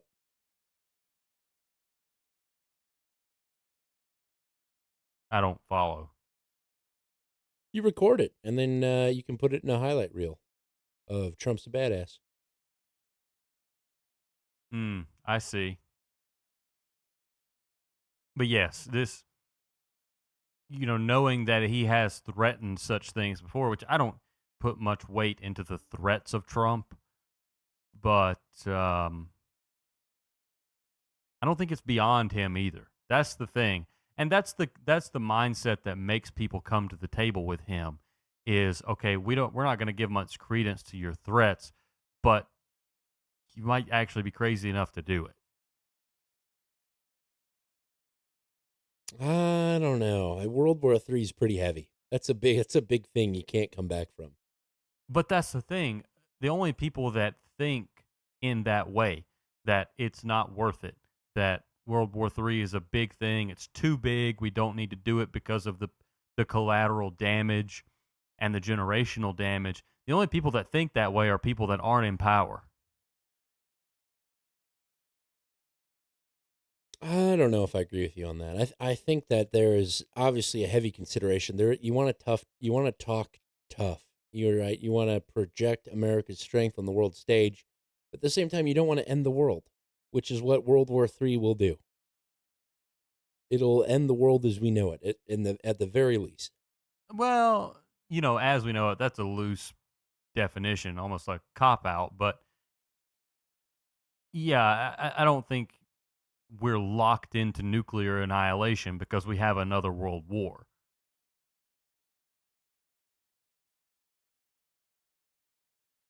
I've come around to that too, where there can be a conflict because effectively, I think we're already in World War III right now.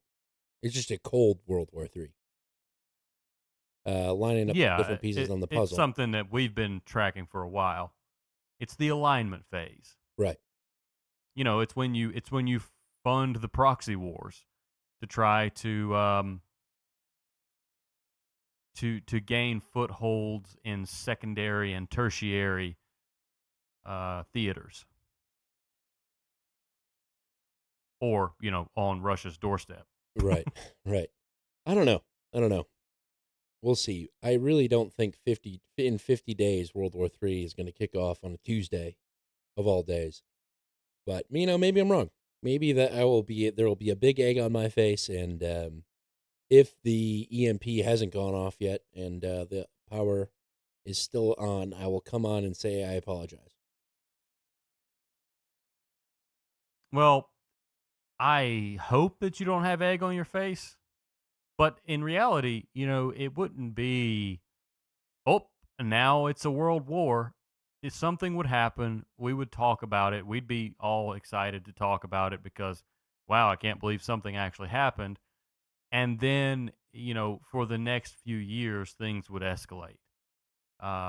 It's not like overnight you're in World War III if there's not a war already ongoing. Right. When we were drug into World War I and II, the war was already well underway. And it was more underway than Russia pushing into Ukraine underway.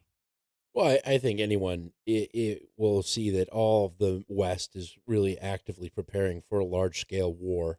The East is preparing. Everyone is preparing for a large-scale war in this period, and you look back and say, "Oh, this was the lead-up to World War III." This is the history and the context behind it. It started in Ukraine, then it expanded to Taiwan, and then Iran started attacking Israel, the whole 9 yards, and then that's how it all devolves. But we've already got the three very separate, very distant flashpoints where certain things could happen and very easily devolve into a world war. Well, in such case, what's important and what Senator Blumenthal is going to tell us is most critical? Our greatest strength is unity. Unity. What is most important, I think, at this moment is our unity. Senator Graham and I, Republican and Democrat, coming together, the European leaders with diverse views, also in unity. And we want to make use of the seized assets, again, in a unified way. I think a multifaceted approach here is the only way to bring Putin to the table because he's a thug. He understands only force. Just to follow up on that, the seized assets, there's 300 billion in Europe. There's about 5 billion here in the United States. Do you get the sense that the president's going to be willing to tap that and that the European leaders are going to be I'd tap that. willing to seize and use that money? Part of the plan that I think will be sought in this meeting involving the Secretary General is for Ukraine to be given assets by NATO, and they're purchasing those military assets from the United States. But the seized property, the seized assets from Russia can be accessed by the Europeans. They are devising a plan to do it, at least for a part of those assets, billions of dollars, in the interest that is derived from them. Very, very important resources for Ukraine. And the $5 billion that the United States has also could be accessed. And I think it's time to do it. If you believe the Steele dossier, it wouldn't be the first time that Trump had tapped Russian assets. Very good. Yes, yeah. tapped them good. They sprung a leak everywhere. It's interesting to see where it feels like Trump is now kind of falling. At least this is the view from 30,000 feet. Is it looks like Trump is going along with this now past 3-year globalist view of we must do everything in our power to stop Russia. And it seemed like Trump for a while was out of that. I will be friendly and Putin likes me and we'll get it solved that way. And that's kind of gone by the wayside. Now, Trump has, with like the Iran war, for instance, the bombing of Iran, everyone's like, oh no, we're going to go to war with Iran. But for the most part, the peace is held so far. So Trump does pull out surprises like that, but I fear that it is starting to feel like he's going along with this sort of unified United States and Europe view on Russia.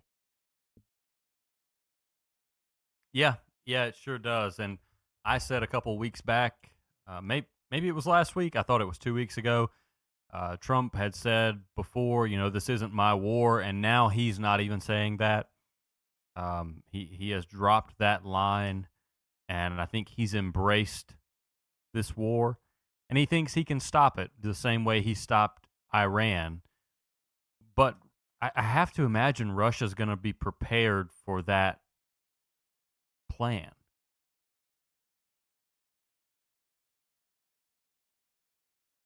I mean, I don't know.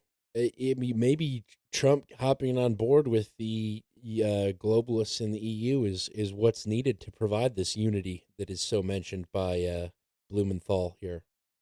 Maybe that's what will bring the world together and stop all these divisions and schisms that are happening across the world. But we need to dump some ice on the sun. It doesn't feel good. None of this feels good. Where is Bill Gates when you need him? Yeah, let's spray some more chemicals with in a the air. bad idea. There you go. Yes. Yeah, I think it's funny because I understand the logic that gets you to this place, but I think it's funny to see the Q-tards who are now saying, and I even heard one, a local radio station here has a text line, and the morning talk show host will often read things off of the text line. And there is a local Q-tard who was screaming this morning that,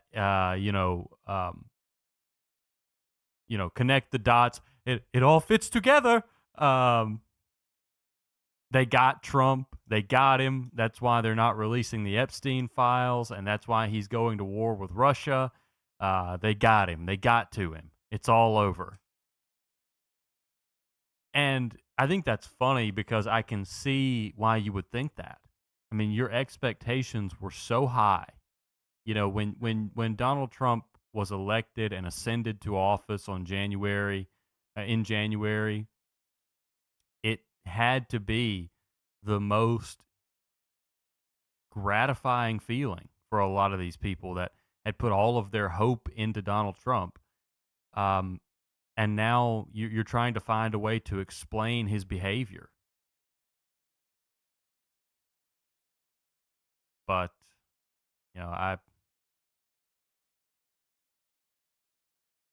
Well, yeah. I mean, there's a lot of that right now. The Trump splainers, the Charlie Kirks of the world, Trump putting out the narrative. Well, it's true. The people that are anything that he does, I trust the president. You see that a lot. I trust his plan. Some podcasts are saying, we got to preserve the Epstein files because there's too much good blackmail stuff in it. That is that's part of the spin. You know what I mean? That's part of the right wing spin. Oh man, that's good. But a lot of people have been putting that out, and it's just like, come on, guys, do you not see what you're doing right now? You're literally, that is literally trust the plan 2.0. That's all that is.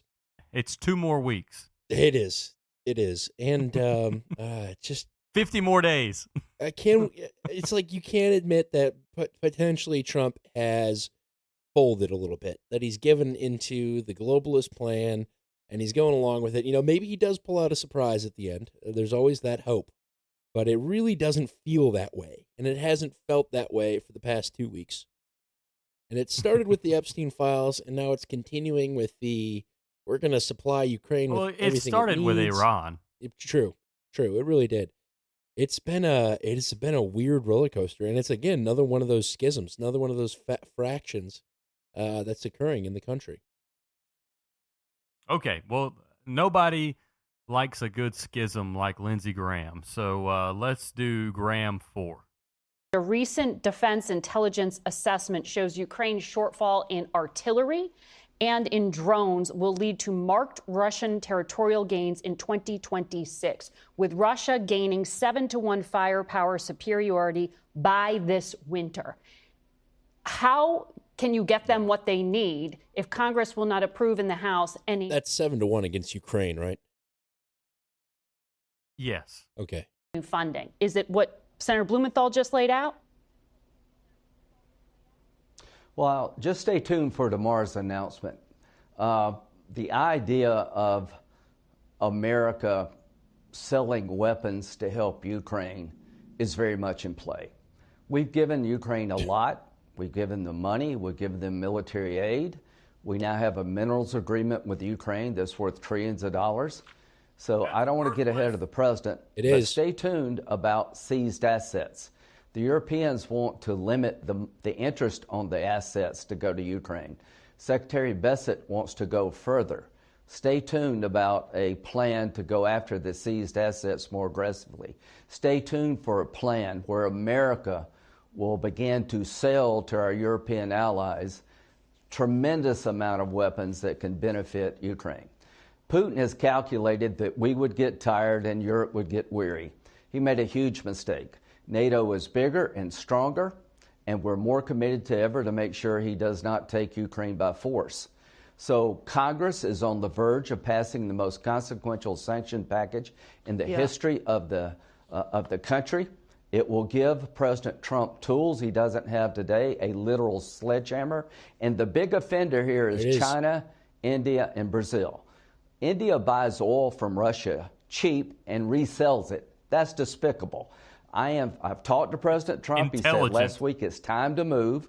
He's tried to entice Putin to the table, but my goal is to end this war, and the only way you're going to end this war is to get people who prop up Putin, make them choose between the American economy and helping Putin, and you can only have one negotiator, and that's going to be President Trump with maximum flexibility to end this war. China, India, and Brazil, you're about to get hurt big time if you keep helping Putin.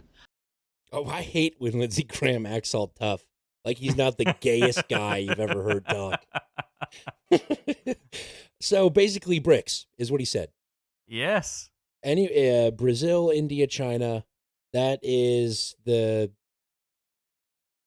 That's BRICS. BRICS. That's BRICS, and it's for helping South Russia, Africa. which is Russia. Well, so yeah. So I mean, it is a direct attack on BRICS, which is, I almost feel like we should play one of these, but I won't. Because we have been talking about BRICS v. NATO for years now. I think it's multiple years, not just a year, years. Since at least our first, maybe started around episode 50 or so. Probably, whenever we had BRICS v. Dicks, was an episode title. That's basically it. And guess what? The dicks are hard right now. Were we more creative back then? I think we, you know what's funny is every now and then I'll run into an old high school friend and they'll say, I remember this time you said this. And they'll tell me something and I'm like, that's hilarious. I could never think of that now. And so, yeah, I think you lose creativity over time. Oh, I think we still come up with some pretty good ones. Yeah. Cope. What were we talking about? That's right. I said that? Wow. Put a marker down. Yeah. Now, basically, I want to present a possibility here. And this goes into our discussion that we've also been talking about for a long time of the financial aspect of this, which is very complex and makes people's eyes glaze over. But I want you to pay attention for just a few minutes. It won't take me long to discuss this. Consider the possibility that we lend lease the world. Basically, we say, hey, we're going to ramp up production of weapons. We're going to be the industrial weapon hub.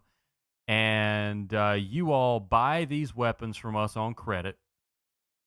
And you rack up these massive defense loans with the U.S. The U.S. dollar is at an all-time low right now in value. And then once we've got everybody maxed out through these military loans, we start increasing the value of the dollar. And where we want to, we forgive some of the loans. And build a base. To the good little doobies. Build a base in exchange for some loan forgiveness as the strength of the dollar increases and that loan gets to be more burdensome. And with certain countries, maybe we don't do anything because, hey, what are you doing over there? You're not doing what we asked you to do. Pay us.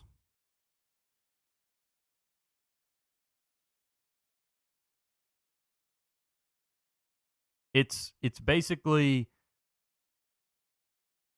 economic hitman theory, but via military-industrial complex. And instead of development banks, it's military. Right, and instead of developing countries, it's bleeding developed countries. Right. My gosh. Potty Mouth was asking me if you were, what your racial mixture was earlier. Mine? Yeah, I was like, he's about the whitest guy I ever know. He's like mixed with something. But I think there might be a little bit of Ashkenazi in that bloodstream there. I don't think so. There might be a little bit coming up with that evil idea. I do like a good lox bagel. There you go. There you go. That might be it. That might be all you need to conquer the world. Yeah, that's an excellent risk strategy. I'm going to do that. I'll lend you some of my guys in Montana.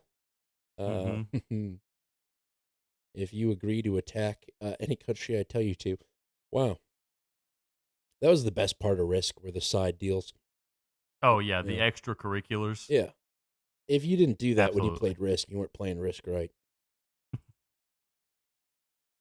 Well, no, it's a fine idea. It's not a fine idea. It's a kind of a shitty idea. Shitty to our friends, but I could see it.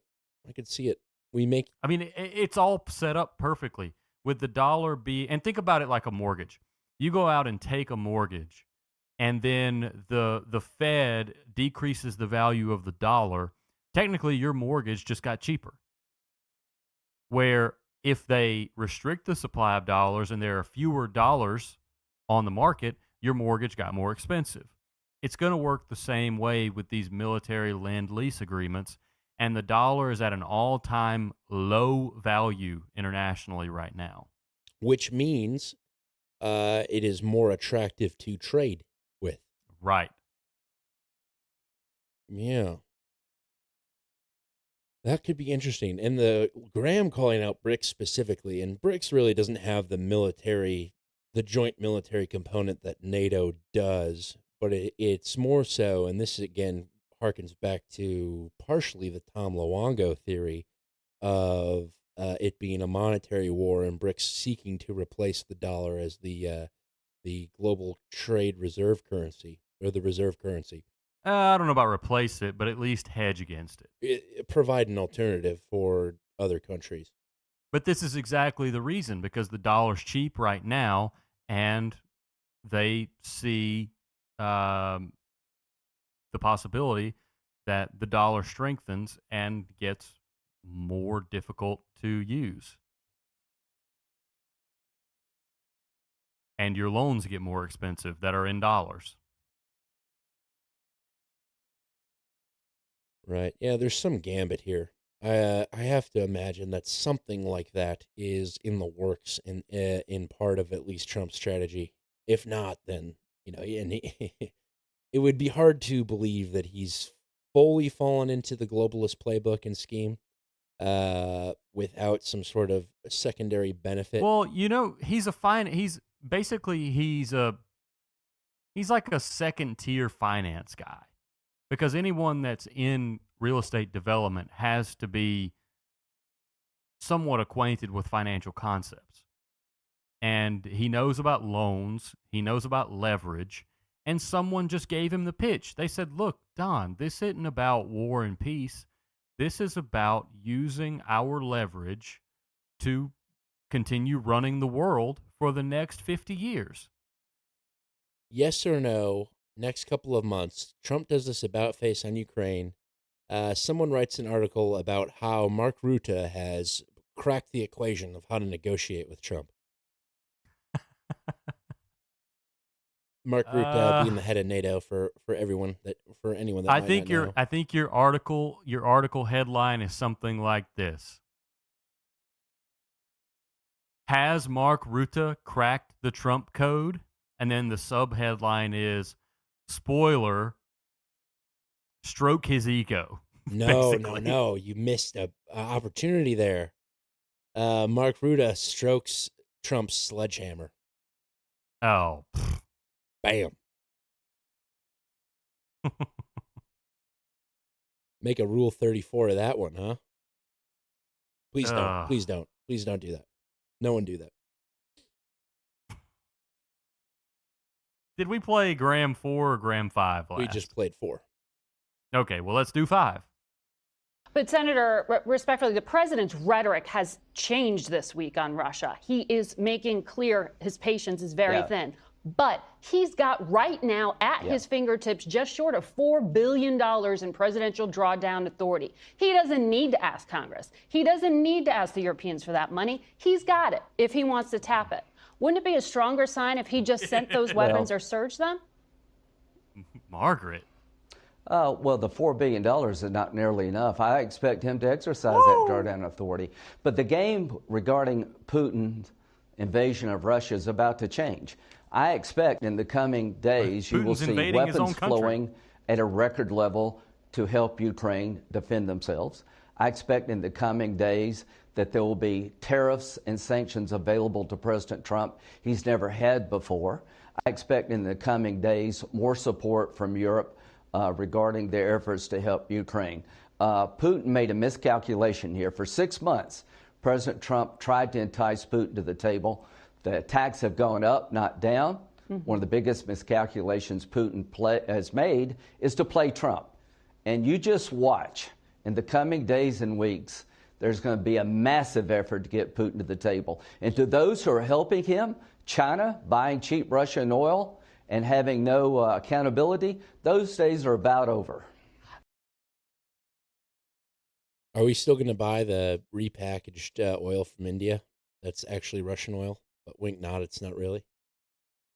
I think so. I think probably. Yeah, that's wild. People don't believe me when I tell them that.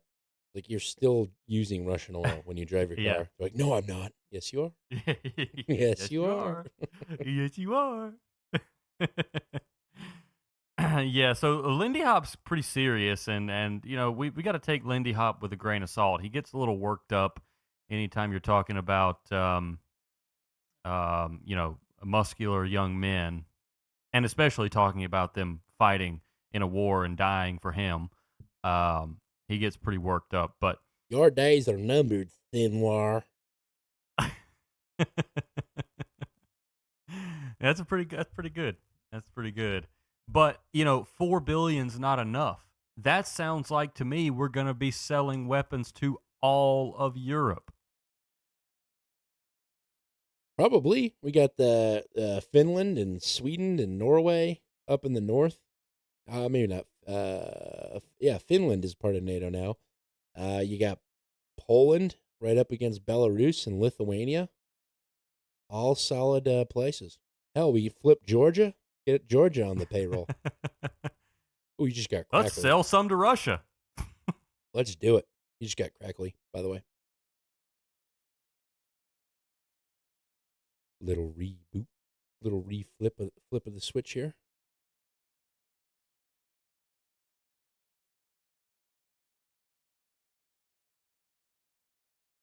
And we just lost him entirely.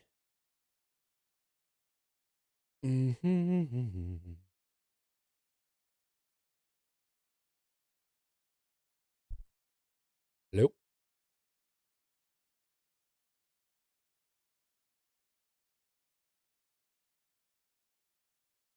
Okay, John is gone away. He shall come back momentarily. His head is gone. Where did he go? Did he restart his computer? Who knows? Oh no. Oh no, indeed. Not John Huh. He's exited. He's returned. Hey. Hey. I'm here. Good. I'm just getting my head back positioned. Perfect. How do we want to play that? Do you want to play the last few seconds? I don't know when I got crackly. Sure, I can do that.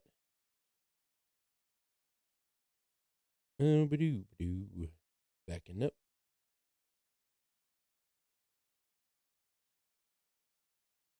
We take out this. There's a way to play with a lead-in, and I forget how to do it.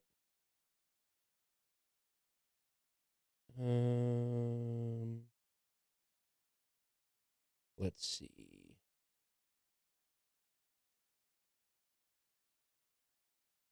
Let me just start a new track. Okay.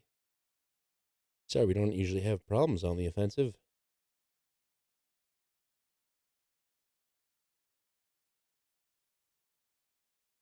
Here we go. The places. Hell, we flipped Georgia. Get Georgia on the payroll. Oh, you just got crackly. Let's sell some to Russia. Let's do it. You just got crackly, by the way. Okay, I think you just cut it after you say Georgia, and then after this little discussion, and give me a. We'll do a little bit of silence here, and then I'll respond to your sell some to Georgia. Okay.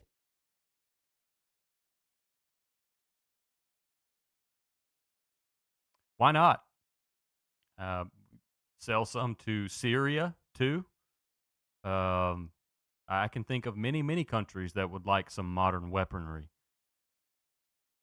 I got some news out of Syria a little bit later after this. Oh, what do you want to take a bit of a break and then do our cleanup? We can do that if you'd like. Do you have any more? Yeah, you see, you got something about assets here in your clips list, and then sabotage. Yes. This is, remember in the crypto segment, I had French Hill talking about the crypto assets. Sure. This was his first appearance on Face the Nation, and he's talking about the seizure of Russian assets, central bank assets. We go now to Congressman French Hill. He is the chair of the House Financial Services Committee. Welcome back to the broadcast. Your ears must have been ringing with the two senators who started the program because they were talking about grabbing some of those frozen Russian assets. You moved a bill and gave the president authority to actually seize them during the last administration under the Repo Act. The U.S. has never before seized central bank assets from another country. Do you know if the Treasury Department is going to do so now? Well, Margaret, it's good to be with you. Yes, I certainly worked very hard with former Foreign Affairs Chairman Mike McCall and others to put that in our 2024 national security package during the Biden administration because we wanted another arrow in the quiver for the president to not just seize those assets, but to convert them to the benefit of Ukraine. But we could never get consensus between the United States and Europe for doing that, despite a unanimous vote of the Council of the Parliamentary Assembly of the Council of Europe supporting it. So I continue to urge President Biden to do that. We got the interest off those frozen assets to benefit Ukraine. But I think it's time for the president to convert those seized assets to a trust account for the benefit of Ukraine. I'm glad to hear both Senators Blumenthal and Graham support that idea. It's time to do it. And I've encouraged Secretary Bessent that this should be a priority for President Trump. Creating a trust fund country. Yes, why not? They're so entitled. That is interesting. What's interesting about the whole interest, like getting the interest off the assets to use for Ukraine, is one thing. But when you're using the actual principle underlying it, it's kind of funny because now that interest decreases effectively, does it not? Yes, it does. That's the problem with using your trust fund, kid. Well, hell. Guess it won't matter if we're getting this thing done in 50 days. Yeah, won't matter at all. Now, we've got to remember that before we take a break, the entire reason that so many countries were interested in joining BRICS all of a sudden was because we froze these assets. These assets were on basically what was considered to be an untouchable payments transactions system. And when those assets were frozen, the assets of the Russian central bank, smaller countries freaked out and said, well, if they can do that to Russia, they can definitely do it to us and nobody will care. And they started looking for alternatives. I believe it was, the name of that system? It's something like the Clear system. Swift banking that's system. It. Yep. Yeah, that's it. Swift system. You're exactly right. Yes, this is that we're talking about. So if we continue to meddle with this system, it's only going to drive other countries to explore their options, the way that they did with BRICS. Well, that's good. It'll be your theory versus it'll be a race to see if your theory works first or people switch over to BRICS. Switch away from the dollar. Yep. Now, we don't have to play the Russian sabotage clip. It's a little, it's interesting enough. It's just not really relevant to the discussion we've been having so far. Okay. You want to take a break then? Yeah, let's take a breather. Just take it. Millennial Media Offensive. That's right. You are riding along on the Offensive Live every Tuesday night at around 5:30 p.m. or, a little later. Every now and then that happens.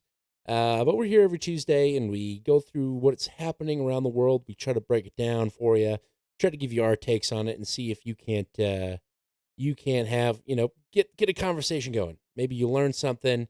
Maybe you consider something in a new perspective, a new light. That's what we're here for.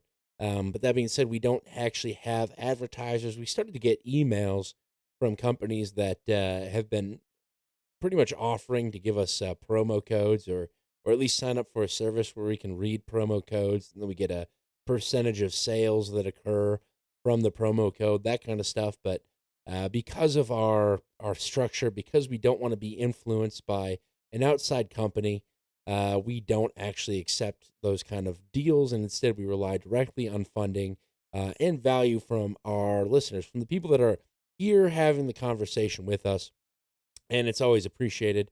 If you'd like to be part of the conversation, you can go to chat.mmo.show every Tuesday at 5:30 p.m. or anytime at all. Usually there's somebody hanging out that you can ask questions to or talk to. It's a lot of fun. It's a really solid community. Some of the best people on the internet by far, if not in the world. Not even on the internet. IRL, I've met some of these people. I've had beers with them. I've had roast beef with them. Some of them have even slept at my house, which is not an open invitation, but, we'll talk. We'll talk if you're in town. But that being said, we always like to thank the person that provided the art from the previous episode. And the person that did the art last week, I believe, was Wolf. Wolf is back on the scoreboard. And he did his vaccinate with Moderna. And now we're definitely getting kicked off YouTube. For sure. Wait, I forget this art. I gotta go look at it. It's green, and it's got a... oh, yes. It's the it's the Jose 19. Jose 19. Yes, because of my comparison to the way that COVID and immigration were used by the Biden administration and the Trump administration, respectively. Right. That the new pandemic, not the climate crisis like Carl Schwab. What happened to him, by the way? He just kind of went away. He found a place that he liked in the Swiss Alps and wears turtlenecks now and just writes books, I'm sure. I haven't heard his name in forever. Well, just put it out in the universe that you miss him and he'll show up. I'm sure he will. And I'm telling you now. Yeah, I just typed his name into news, and the last article written about him was 47 days ago. The world has forgotten about Klaus Schwab. He was the boogeyman. I guess Trump won, and April 21st, World Economic Forum chair Klaus Schwab resigns after 55 years. Wow, what a career! Yeah. He retired. Yes, but the art. Yeah. this art piece, I liked it. We were gonna pick another one, but we decided to keep it as an evergreen, so we'll discuss it eventually one day. This one was very show specific, and I thought it was good. It's a lot of green. There's a lot of empty space, but it works. It works, and the concept is great, even though it's small. And I know sometimes if you try to do a larger concept and overlap your text, it can be difficult to read or accent in a way that's readable. But I've got faith that you all will get there. You all will get there. I always appreciate a piece it doesn't appear to be AI. This just appears to be a good old Photoshop job. I like how the hat casts a shadow on the COVID piece. It's a nice touch. Yeah, Maybe I've been deceived. Maybe it is an AI. I don't know. Maybe there's just a stock image of a virus wearing a sombrero. I imagine the artist that made that is, I'm going to make a ton of commission on this. In case anyone ever equates COVID to immigration. Yeah, and that's it. You nailed it. I do like the font. It's got a very Latin flair, especially the Millennial Media Offensive title. Yeah. Well, very good. Thank you, Wolf. We have not received any art for this evening, so if you guys have any ideas out there, feel free to send them our way. Operators are always standing by. I mean, Trump's sledgehammer is just asking for art to be made. Yes. And if Trump looks like Thor, so be it. I feel like we've had some other good material for art, for the artists out there. And by the way, you want to have your art win because you will be credited forever as an art producer of the Millennial Media Offensive for a specific episode of the Millennial Media Offensive. Those are real credentials as an artist. You can put it in your portfolio. I think that's every schoolboy in America's dream, to be an artist for the MMO show. Maybe. Well, it wasn't mine, but the MMO show didn't exist either. There you go. You never know what could have been or what would have been. All right, next we're going to thank some people that went to mmo.show/donate and submitted some fiat donations. And starting off at the top of the list is a man that needs no introduction, but I will give him anyways because that's what we do here. And it's Colin Schultz that came in through PayPal with $34.01. And he says, PayPal note. Oh, so this is funny. He sent us an email for his note, but you can provide a note when you donate with PayPal. And his PayPal note just said, what list? ? Basically, talking about the Epstein list. But his email follow-up was this. Hey, guys, no comments today, other than to say, listen to basic instructions before leaving Earth, hosted by Colin Schultz, with new episodes every Sunday, Wednesday, and Friday. My God, he's busy. This Wednesday, we're concluding Deuteronomy and starting the book of Joshua on Friday. The credit can be claimed by whoever wants it.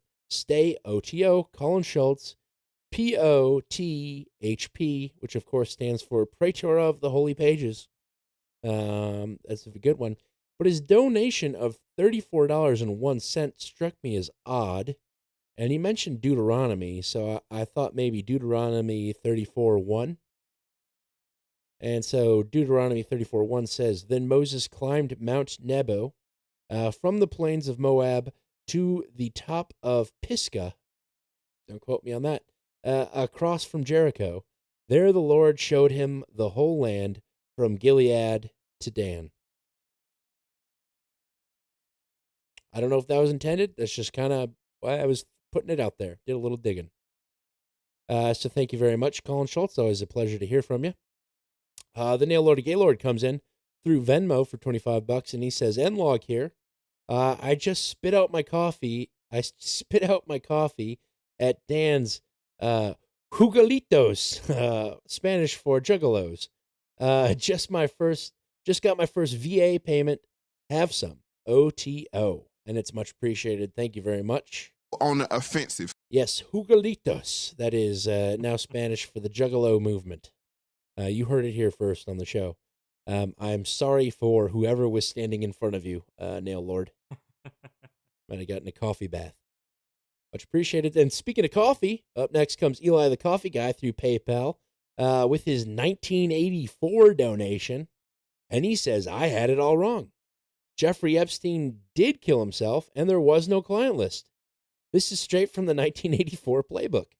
On the upside, we've just released new coffee. Honey processed Mexican chapatas. Who's going to pick the chapatas coffee? Who is going to pick this coffee? Visit gigawattcoffeeroasters.com and use code OTO20 for 20% off your order and get a bag today. Stay caffeinated and stay on the offensive. Eli the Coffee Guy. On the offensive. Thank you very much. Yeah, I got an email from Gigawatt saying we got the Chiapas, sorry. Honey processed Mexican Chiapas. I will have to try it out. Indeed. Thank you, Eli. Go to gigawattcoffee.com, coffeeroasters.com. It's good stuff. It's what I'm on right now. Up next is Sir Cascadia, and he came in through Cash App for $5, and he said newsletter donation. John said newsletter. I thought it was cool. So you podcast and publish a newsletter, more like a newsletter. LOL. Looking forward to the next example of John's dogged digital powerhouse penmanship. Love the show. OTOTOOEOWEOOTOTO. Sir Cascadia, PDX. There you go. On the offensive. What's that? Good read. Yeah, thank you. Weirdo comes in through Cash App for $3.33, and he says, we like maps, and we like turtles. OTO. On the offensive. I like turtles. There you go. That was a hit. My mom's like, oh, I remember that video. That was so funny. Everyone was saying, oh, yeah, the Turtle Boy. I remember that guy. So thank you very much, Weirdo. Praetor Pareka of the Peoria Diocese, a.k.a. Hemper Assembly M, comes in through Cash App with $3.33, and she says, OTO. On the offensive. If y'all could defedify me, that would be cool. We got your back, girl. You are not a fed. Not a fed. Never were. Thank you very much. And then Radio Sack / Potty Mouth, and he's the guy, if you've been listening to the end and hearing the fun mixes at the end of the show, he's the guy that's been making them.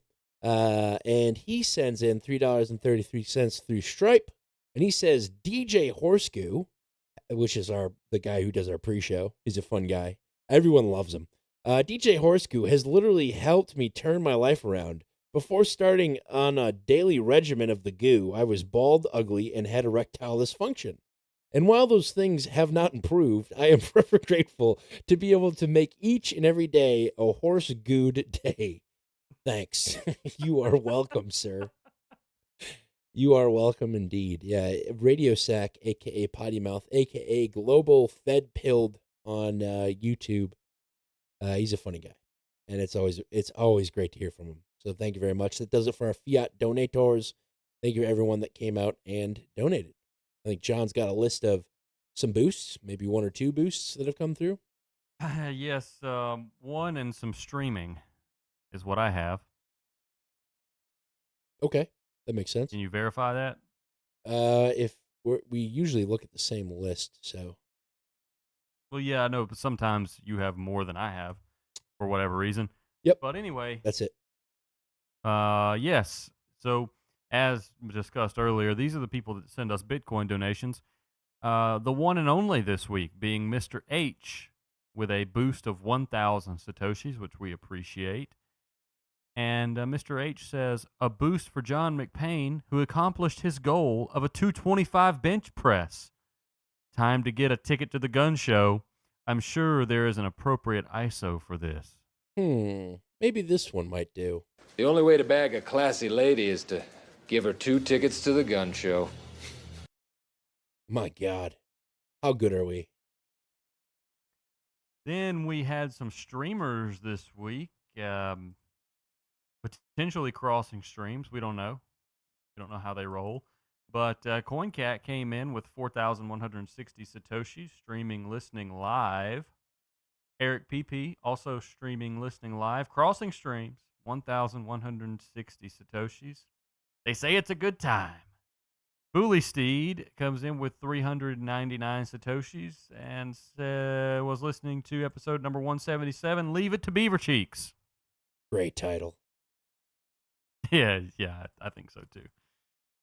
Yes, so these are the people that send us Bitcoin donations. You heard the ones that sent us money through PayPal. They really keep the lights on around here. You know, they allow us to keep our personal assistants that, I have mine rubbing my feet while I do the show. And I have to admit, I do force him to wear a John Brennan mask while he does it. It's you just would one of have a those man things. rub your feet.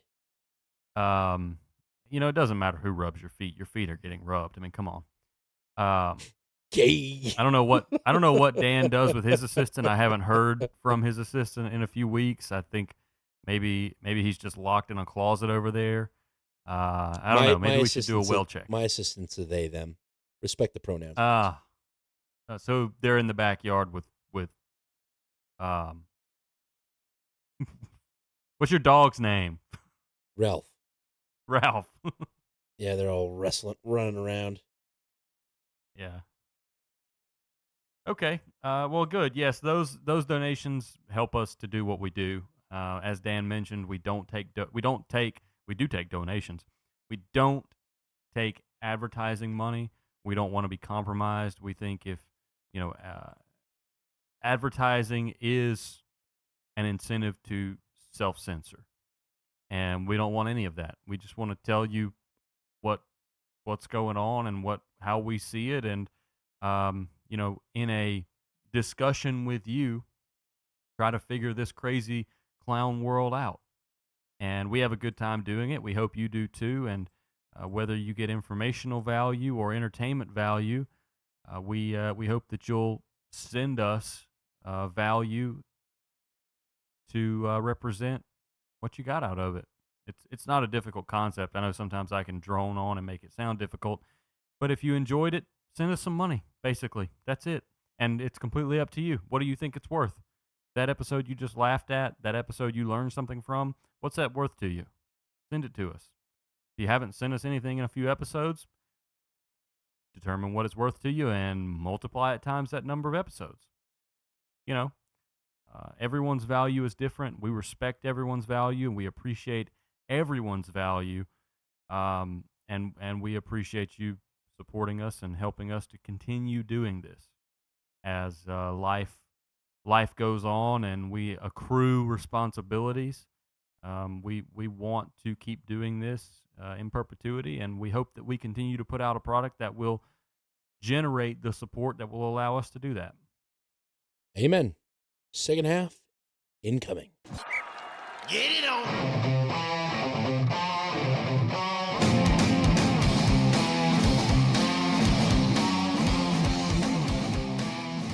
Ooh, I think we should talk about Syria. There is a serious Seriously? situation. Yeah, very good. We just made the same joke at the same time. Yes. I think we're like common law podcast married at this point. Oh, is that how we're going to explain it to the IRS I when they're think like, so. "Oh, how do you report those donations?" That's right. We not at all though. We're filing jointly. I think It was that $400. What are you on about? right. I talk to you more than anyone else, other than my wife, who I live with in the same house. So it makes sense that we would have the same thoughts on a lot of the stuff. But Syria is an interesting case. So we had been talking about Israel and kind of their general strategy for how they run roughshod over the region by overthrowing leadership or having the U.S. overthrow leadership on their behalf, destabilizing it and making sure that no solid kind of leadership arises in the region. Well, this segment coming out of Syria today is kind of interesting because it involves sectarian violence. Sectarianism or sectarian violence in this scenario derives from sect, like different sects of a religion. So within Syria, there's current sectarian clash between the Druze and the Sunni Boudin clan. So the Sunni Muslims and I think the Druze kind of Islam is an offshoot of not Sharia, Shiite. What is the other one? It's Sunni and Shiite, right? Yes. So Shia Islam is what the Druze is an offshoot of, sort of. So the Sunnis and the Shiites don't get along, and now we find out that the Sunni and the Druze don't get along. And so I'll play a clip here. There's an interesting tie-in with Israel that has occurred, and I think I have an inkling as to why. I'll play it now. Sustained volleys of gunfire erupt in Suwaida, a Druze majority city in Syria's southwest, as a confrontation between locals and Bedouin tribesmen intensifies. The clashes broke out after the kidnapping of a vegetable seller, a Druze who was plying his trade on the road from Damascus to Suwaida. Other inhabitants have also been kidnapped by armed Bedouins on the same road, which is unsafe. Syria's interior ministry expressed deep concern at the escalating violence and sent its units in to intervene. The Suwaida Governorate Interior and Defense Ministries have prepared a security deployment plan with the aim of asserting state authority and applying the law and disarming the groups who are operating outside the law and spreading chaos in Suwaida. Friction in this province is far from out of the ordinary. April and May saw dozens killed in similar clashes between Druze and security forces and the Bedouin tribesmen which backed them, before local and religious leaders reached agreements meant to contain the violence. Authorities have struggled to integrate Druze fighters into Syria's new government and armed forces. The Druze retain deep-seated suspicions of the nation's new masters, following 14 years of civil war that ultimately pushed long-running leader Bashar al-Assad from power late last year. Efforts at rebuilding the nation have also been hampered by an Israeli policy not to allow Syrian armed forces south of Damascus, leaving a void of state presence in which tension has boiled over. So yes, of course. Yes. So you have this area. So you heard it in the explanation there. They're talking about the two different factions that are warring. Israel comes in towards the end there. Israel actually bombed some of the Sunni militia groups' tanks in the last couple of days to prevent them from wiping out the Druze. But you heard them mention that they have created this imposed rule on Syria. So Bashar al-Assad was the dictator of Syria for many years. HTS came in, led by al-Ashara, who is now the leader of Syria. and ousted him. And then Israel, while this is going on, entered Syria, and this was really not covered in the Western media. I think because it would take longer than 2 minutes for a news anchor to set up what's going on, and so that kind of just gets pushed by the wayside with a lot of concepts. But they declared that there should be Syria is a country, and Israel is a much smaller country. right. If only we had Kamala Harris to really just break it down for us. But they established this kind of rule that no Syrian national forces should be allowed to position themselves south of Damascus. And that's because if you look at a map... Let me ask you to look again at a map. You will see that Damascus is one of the largest cities, and it's pretty close to that southwestern border of Syria, and thus very close to Jerusalem. So Israel is saying to Syria that their army in their own country cannot go south of Damascus because they have some sort of special hat powers, I guess. And so they have a vested interest in protecting the Druze community in this Damascus, in El Suwaida, which is one of the more southern towns in Syria overall, because if they have a faction that's constantly warring with other factions, there can really be no strong power hold or power grab in that region. So it benefits Israel to make sure that the south of Syria remains destabilized in a lot of senses. So that's what's going on, and that's why the Israelis attacked the Sunnis to protect the Druze. They don't really care about the Druze, but to have an alliance with a group that is hated by the rest of Syria, but just an alliance so that they don't actually attack Israel is what Israel's after. So it's same kind of destabilization play that you've seen in Iraq and you've seen in Lebanon even too, just to help protect Israel. So there's a little bit more context there, but when you hear it on the news, it's just one Muslim group attacking and killing another Muslim group, and then Israel just bombs one of them out of the blue. There's your extra context for it. So pretty interesting there. Again, why Israel has the right to say, you, Syria, can't position your troops within your own borders here is beyond me. Why anyone would tolerate that. But I think al-Shara because Syria is being instructed not to put their forces below Damascus. Right. By their handlers. Yes, they're... Yes. If you're... You specifically have well covered that the guy with the beard came out of an army confinement camp with, John McCain's brain. Pretty much, yeah. We held al-Shara as prisoner, the United States in Abu Ghraib for 5 years before ... He was released and was then founding ISIS branches in Syria. But now he's a good guy. We dropped a ancient protozoa into his eye that ate his brain, and then we put John McCain's brain in his body, made him the leader of Syria, and he's going to conquer the world. He's a Manchurian candidate for Syria. Effectively. And can you imagine, and obviously I can, but can you imagine some of the things that goes on in international U.S. military prisons? Yeah, there were photos of it. I don't remember. Yes, there were. I remember Guantanamo Bay. As tragic as the reality of them are, those photos went pretty hard. Yeah, they did.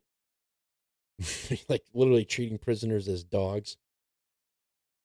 That's the one photo I remember. The couple of guys in their underwear with dog collars on and leashes. Pretty dehumanizing. I remember the one with the black hood. I remember that one as well. Which is like when that terrorist attack happened in Russia, that's kind of how those guys were presented, bent over, beaten, and hooded. Yeah. So that's going on. I can't imagine what goes on at CIA black sites, just that's the worst stuff. All I need is a pair of jumper cables and a car battery, and he'll talk. Well, that's the reason that you never, only in fiction do you hear of the mad scientist archetype, and you never hear about mad scientists in the wild getting caught doing things because they're all employed by the U.S. intelligence and military complex. Right. Who's the doctor that everyone always talks about? The Mengele, Dr. Mengele? Yeah, I think, yeah. Yeah. I'm pretty sure we're doing things that would make him blush. Yeah. Ah, but what do I know? I just sit on a computer all day. All right. So okay. Well, is that your Drews? That's my Drews coverage. That's your Drews news. Yeah, Drews, not to be mistaken with Jews. One is Muslim. They are. They do have a friendship though. The Druze and the Jews get along. They do. Not just the rhyme Druze schemes. believe in reincarnation. Yeah, I was reading about them because they're like real weird. They're pretty much like every other Muslim sect is like. What I imagine is the Druze are the Mormons of Islam. Well, not necessarily because, do the Mormons proselytize? The Mormons believe that if they're good Mormons, they become the Jesus of another planet. No. But you can convert to be a Mormon. That's what I mean by proselytize. Yeah, I'm pretty sure though it's not. You can't be a special Mormon. Exactly, you're treated as a second-class Mormon. I got you. Maybe you'll be reincarnated into a special Mormon. Correct. But I think you have to be born a Mormon. You can't become a Druze. You're born into It's completely closed. Yeah, it's completely closed. Maybe they're like the elites. Which is why, that's probably why the Jews like them, because, they're like, well, we got burned by this one proselytizing guy. So we can only respect other religions that don't proselytize. There you go. It won't be a threat to us. That's right. They didn't get behind the J-man, and now they live a life of whatever they're living. Well, on Oppression. That front, this is sort of a UK/Afghanistan. This story broke today, and there's not a whole lot of information on it. There's going to be more questions that arise over the coming weeks here, but I think it'd be best to get this out in the open now. This has to do with Afghans and the UK, and I really can't set it up. I'll just let it play and then maybe go into some background on it. Thousands of people are being relocated to the UK after personal data was leaked of Afghans who supported British forces. We're expecting to hear from the Defence Secretary at 12:30. First, let's bring in our security and defence editor, Deborah Haynes. Deborah, breaking story this hour. What more can you tell us? Breaking story. Yeah, so I'm actually outside the High Courts here in London, where a super injunction has been lifted on the reporting about this data breach by the Ministry of Defence. And like you say, the Defence Secretary is going to be speaking to Parliament this afternoon, in a few minutes, in fact. The breach itself is understood to have happened about 3 years ago, and yet it has been unable to be reported for all that time. A number of media organisations, including The Times, has been involved in trying to battle against this extraordinary secrecy by the government to prevent the reporting of what's happened. You'll know in the past there have been data breaches involving Afghans that have been trying to apply for a government scheme to move to the UK or receive support. These are Afghan nationals who either directly worked for the British military in Afghanistan or indirectly were involved. For example, there are Afghan special forces that were trained by the British military. They worked for the Afghan government at the time, but obviously since the collapse of that Western-backed government back in 2021 and the return of the Taliban to power, their lives have been put at risk, and the government has been under huge pressure to relocate them. They had a scheme that was designed to provide assistance or to relocate the Afghan nationals that were deemed legitimate to qualify for this relocation.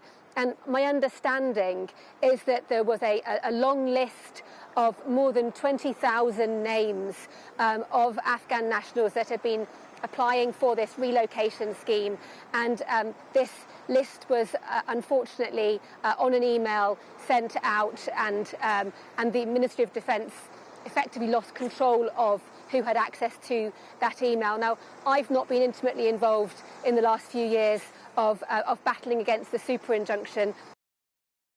Okay, so there's two stories here. The first one being that these Afghans have been people that have wanted to go to the UK, people that have helped the UK in some capacity, be it through intelligence or whatnot, have been secretly being moved from Afghanistan to the UK for the past 3 years.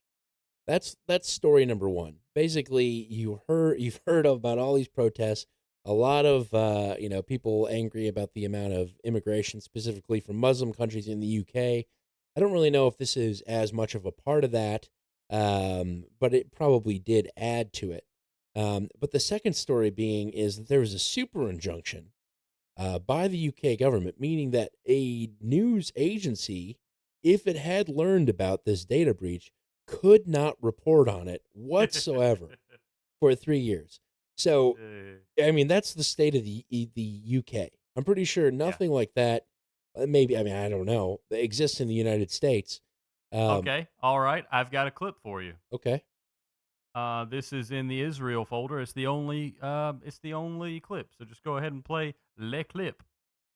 The United States is imposing sanctions on UN Human Rights Council Special Rapporteur Francesca Albanese for her abuse of her role. Francesca Albanese has just been sanctioned by the US government. She's been documenting Israel's human rights violations over the last 3 years. While she doesn't represent the UN and has no formal authority, this has put her in a precarious position, not just with Israel, but its main ally, the United States. So what triggered the sanctions? Albanese had just published a report from companies profiting from the war in Gaza. The forever occupation has provided an optimal testing ground for arms manufacturers and big tech with little oversight and zero accountability, while investors, private and public institutions have profited handsomely. And it seems to have tipped the US over the edge. The paper listed over 60 companies, including household names like Microsoft, Amazon, and Google. Albanese said they were involved in the transformation of Israel's economy of occupation into one of genocide. In a furious press release, Secretary of State Marco Rubio accused Albanese of targeting Israeli politicians, open support for terror, and anti-Semitism. And in recent weeks, she also targeted U.S. companies in an unacceptable campaign of political and economic warfare. In other words, Albanese's reporting to expose the inner workings of the war on Gaza has left the US scrambling for punitive measures against an independent UN official. Well, I stand corrected. We are doing that. Somewhat. It's somewhat comparable. Not exactly the same. It's not a preliminary injunction. Yeah. So, I mean, I can't believe that. I can believe it with England. So basically, anyone that learned about the story was not able to report on it until just recently. There was, I guess, a stop of the injunction. Enough Afghans have gotten out of Afghanistan to the point where the UK government said, okay, now we can talk about this secret data breach that happened. It wasn't a data breach at all. I mean, maybe you can, the term data breach, to me, a breach means somebody comes into your secured zone, not some idiot sends an email and goes, uh-oh. I shouldn't. That's a breach too. I guess. That's more of a leak. Right. Well, if if I sent an email to the entire city of St. Louis and saying, "Hey, I'm going on vacation for a week, and I don't have a security system." That's just called being on Facebook. Yeah, that's true. It's true. It is true. I don't know. A breach to me seems coming in. I guess people just accidentally sharing information, uh, because of their own stupidity is a different thing. So they had to then evacuate something like 36,000 Afghans from Afghanistan, which is something like I don't know, 10,000 Afghans and their families. And so that adds up to the 36 that were transferred from Afghanistan to London. I'm sure some of it played some role in the frustrations that are happening in London. But the fact that they couldn't report on it is, to me, the worst part about this, because it's like, even if these news organizations were privy to it, any sort of reference to it would get them in trouble, which is just not healthy for a democracy that England claims to be. Yeah, well, we know that democracy is a God word, as we've identified in the past, where it really has no meaning in real conversation. Are you actually clicking on stuff? Yes, I'm looking at a map. Can you Okay. hear that? Yeah, I can hear it. Sorry. I had to ask. I had to wonder because it Yeah, was well, I need to get a quieter mouse because I do enjoy browsing a map while I talk about these things. I would recommend everyone do it. Yes, and now I can't even. I just have to let go of the mouse and just put my hand in my pocket and talk. But yes, democracy means nothing. Basically, is what I was saying. Agreed. Agreed. As we've discussed in the past. Yeah. So, yeah, that's an interesting story. Your story is interesting too. We applied an injunction to people, to a reporter that has said these companies are profiting off of the occupation of Israel. So I imagine, Microsoft doesn't like being included in his story of saying, "Hey, we're actually providing all the cameras and monitoring software for Israel to detect certain movements within Gaza," that kind of stuff. I imagine they don't like that press, but it is, if it's the truth, it's the truth. You know what I mean? Yeah. Migrate your kill list to the cloud. Right. And what's Microsoft going to do? No, you can't use it. Please don't organize a Microsoft is anti-Semitic campaign against us. Well, it wouldn't be anti-Semitic. They're helping Israel. No. If they refuse to help Israel because of this. Oh, I see. Yeah. So I don't know. We'll see never it know as, because they're helping. right. And that's how I see it. Is like, if there's information that somebody learns and is able to share it, that should be completely fine. Call me crazy. As far as governments go, yeah, absolutely. You're a government. That's the risk you run. That's right. You're supposed to operate above board anyway. But we know that doesn't happen. So what are you gonna do? Okay. Let's see here. Sorry, I had to click. I got to get my show notes open. You're good. You can click. It was just like every second you were clicking, like you're playing an MMO or something. Nope, just looking at maps. So, honestly, I could be done for the night. I've got a little segment that we could wrap on. That's kind of bringing it back home to a local, human interest kind of story. It's not fun necessarily. It's more just, kind of beware of HOAs. Sure. I've got a fun ender. Okay. Well then, if you've got a fun ender, then let's do the weather segment that I have. Okay. And then we'll do your ender. Perfect. But first let's get caught up on this weather station targeting that's going on. This is weather radar targeting, NBC.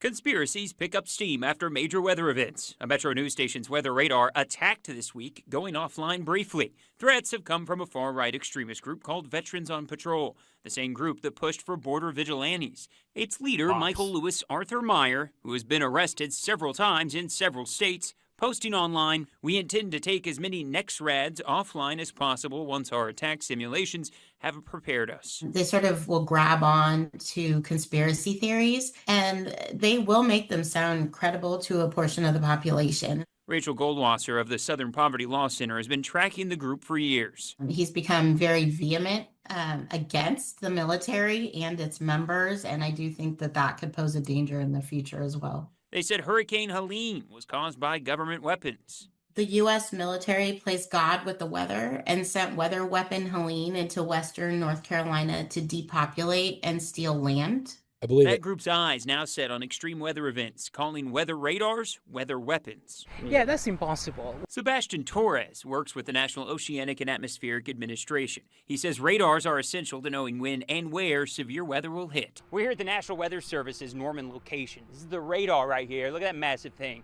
Here, they've got a fence. They've got barbed wire. They've even got this no trespassing sign, because if someone gets over and knocks this out at all, it could be a very serious situation for you and your loved ones. You don't see it.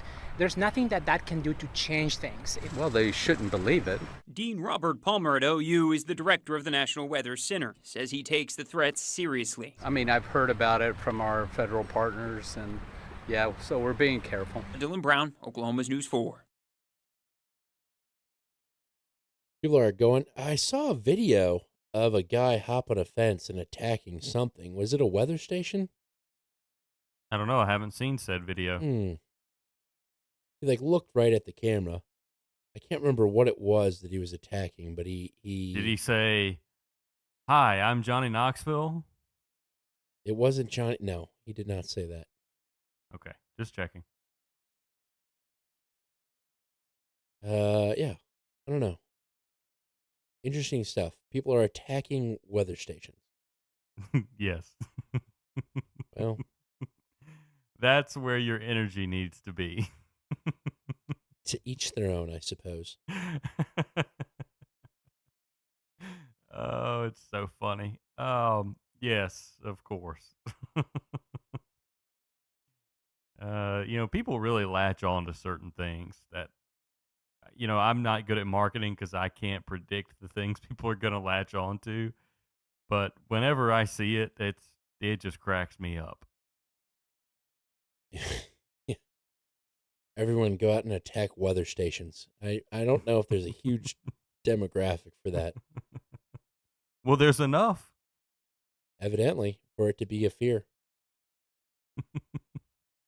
I could just imagine talking to one of these guys and be like, it would only take 3% of the American population, and we could get rid of all these weather weapons. The 3%ers of weather. Yeah, Oklahoma man accused of targeting television news weather radar. Oh, I'll be damned. I think just wait until they learn about HARP. I think this was the video, and I think Hannah had sent it. Yeah. Oh wow, I'll be damned. Same story. Yeah, guy hops a fence. He looks directly at the camera, which is not advised. And takes out a power station. Yeah, they found him right away. And he left his passport there. Yeah. I bet it's that crazy guy that's been posting about the weather and all these radars. I bet he did it. I wonder how big we would have to be before we get a Southern Poverty Law Center dedicated tracker. Oh, there'd be enough. Joe Rogan was getting involved in politics and supporting Trump. And so I think it was Media Matters put a guy on there, and his entire job was to listen to old episodes of Joe Rogan to find things where he said racist stuff or stuff that could be construed as bad, and highlighted them, made a whole clip reel of it. Yeah, your whole job is to smear another individual. Yeah, I don't know. I think that's the kind of stuff that we were funding that we're no longer funding, and all those people are upset now. Like, I just have to report my findings on Reddit now. Is anyone out there? Front page of the internet. Does anyone care that a podcaster said the N-word? No, they do not. Okay. Well, I found this little segment while I was bouncing around, the weather extremist corner of the internet. Schizoverse. Yes. It's got nothing to do with the weather extremists, even though I hope they never find this out. But the Earth is speeding up, according to NBC, and this first clip is called Fast Days on Earth. If you feel like time is just flying by today, you're not imagining things. Oh, yes, Today, you are. Wednesday, July 9th, is actually going to be shorter, according to scientists who track the rotation By of what? our world. A half a About second? 1 millisecond shorter. Yeah. All because the Earth is going to be rotating ever so slightly faster. With the moon and the sun, as they change distance to the Earth, they change the shape of the Earth, and that spins the Earth, makes it spin faster or slower. Let's take a step back. Normally, it takes 24 hours or 86,400 seconds for the Earth to make a full rotation, what we call a day. But scientists found that 3 days this summer will be a little more than a millisecond shorter than that. And today is expected to be one of the shortest in history, 1.3 milliseconds less than a normal day. So why is this happening? Just like the moon's gravitational pull impacts our tides, it affects this too. And part of it is tide effects from the moon and the sun. Part of it is changes in the Earth's fluid core. And part of it is just the weather phenomena that's happening at the moment. So it's a combination of effects which are just adding up. Even geological events can make an impact. The devastating earthquake and tsunami that hit Japan in 2011 also sped up the Earth's spin by 1.8 millionths of a second, according to NASA. Yeah. If you feel like the days are flying by, it's because the day's shorter by 1 millisecond. Oh, stop it. Yeah, I perceived 1 millisecond. You know what? When I said I perceived 1 millisecond, that was like 3,000 that was like 3,000 milliseconds. 3,000 milliseconds, yeah. So, if you perceive that, then you're an idiot. I don't know. I just if you perceive that, then the drugs won't last forever. Hey, you will come down. Yeah. Here I was thinking the day should have been 1 millisecond longer, and it turns out I was right. Well, okay. Having heard that clip, I've got a kicker in here. What in the world, whatever do you think the kicker could be with this topic? Just the general subject of the kicker. Days are shorter. It's due to global warming. Bingo. Yeah, there it is. And scientists say there's some evidence that human activity may be making these normal time fluctuations even bigger. What's happening right now is we're melting ice from the polar regions. So when it melts and it flows into the ocean, it moves that mass further out towards the equator, and that's slowing the rotation down. What? So it's having the opposite effect. So shouldn't we all just get in our cars and drive for a little bit to keep the day from getting shorter? If it slows the rotation down, wouldn't the day be longer? Yes, to keep the day from getting shorter is what I said, to make it longer. Wow.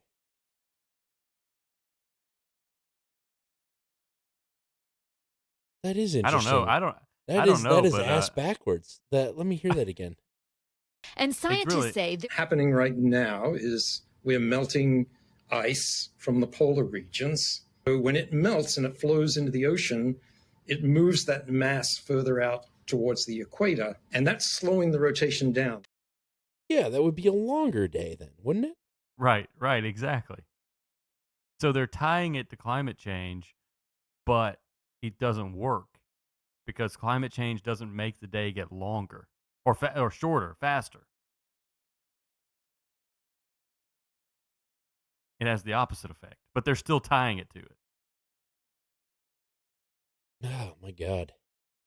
I mean, so if a person lives 100 years, and let's say that every year, the days are shortened by 1 millisecond, or you lose 1 millisecond of time per year, you would so effectively, if it was a full year and every day was a millisecond shorter, that would be 300 milliseconds per 365 milliseconds. Right. I'm doing some rough math here. It's okay, then do 360, not 300. So 3 years. If you live 99 years, you will have lost an entire second of life if this trend continues. Hold on. No. Well, that's not right. It would be more than that. Yeah, it'd be 3.65 seconds per year, wouldn't it? 365 milliseconds would be 36.5. No, that's 0.3 seconds per year. Okay, 0.365 per year. 365 times 99 years? Yep. Yeah, you lose 36 seconds. Big whoop. It matters, John. You know how many YouTube shorts you can watch in 36 seconds? He made it to 100. Actually, he was 99, 12 months, 30 days, and 84,600, I don't know, 599 seconds. Oh. Dumb. Climate change, though. Okay, let's learn about leap seconds. Okay. Because why not? So, what does such a small difference actually mean to you or me? Well, not much, except in how official time is measured using uber precise atomic clocks. As the Earth's rotation changes, it's drifting away from atomic time. So, scientists have to add extra leap seconds every once in a while. They've actually added 27 leap seconds since 1972, but leap seconds have caused glitches in the digital age. 1 second longer, and while most people won't notice, our machines and gadgets will. In 2012, the addition of a leap second made the reservation system for Qantas Airlines melt down, forcing the Australian airline to cancel dozens of flights and cause outages across the internet on sites like Reddit, LinkedIn, and Yelp. It's annoying enough that some have called for the leap second to be abolished. When you introduce that extra second, so you have to do it manually, and there's always a risk for mistakes and errors. And now with these super fast days, scientists may have to actually subtract a leap second, but not till 2029, presenting a new possibility for chronological chaos, showing with the right know-how, you really can turn back time. So that is actually interesting, and one I didn't think of about computer systems and cron and CMOS batteries, like internal clocks of computers. That could be an issue. It's kind of almost like the Y2K kind of issue, but not really. That's fascinating. Did you ever have an atomic, or anyone you know ever have an atomic clock? No. So atomic clocks were interesting in that my grandpa had one. When you put the batteries in it, there's no like set the time knobs on the back. It actually receives radio signals, and the radio signals were broadcast out pretty much over the entire world. And the clock would receive the radio signals and set its time based on the information that it received. And it was called an atomic clock, and it was just like a normal analog clock on the wall, and I always thought that was so neat when my grandpa first turned it on, and you could see the hands adjust to the radio signals that it was received. I might actually buy one. It's one of those actually I might too. It's one of those really kind of cool but nerdy things that I love. Yeah, so that's interesting. I guess I didn't really think about the computer impact. So that would be, I could see how that would cause an issue, but it seems like the issue is really caused by the adding of the second. So that's unique. What is this? WWV is a shortwave frequency radio station located near Fort Collins, Colorado. It has broadcast a continuous time signal since 1945 and implements the United States government's frequency standards, which transmit. Oh, wow. So there's a whole system behind it. Yeah, I'm definitely going to get an atomic clock now. Thank you, John, for making me spend my money. Donate. I needed an atomic clock. For the show. Yeah. Oh, we should find out how much they cost, and it could be our new... I'm looking at one for $40 on Tractor Supply. Tractor Supply. There you go. Tractor Supply, the home of atomic clocks. All right. The fun one to end on. You'll know this character. Everyone knows this character. I had a Tickle Me Elmo as a kid. Turns out I know what you... Yeah. Turns out Elmo has got some deep-seated hatred for specific groups. Have a listen. An investigation is underway after the X account of the character Elmo was hacked yesterday, and somebody made some really disturbing posts. Whoever was behind the hack sent numerous anti-Semitic messages to the 647,000 followers on the Sesame Street Muppets account. The post also contained racial slurs as well as commentary about President Trump. The messages were removed from the account shortly after they were published. A spokesperson for Sesame Street called the messages disgusting and said they're working to restore full control of the account. All right, can we at least leave accounts that are meant for children's eyes? I know. Alone, please. Let's calm down. Elmer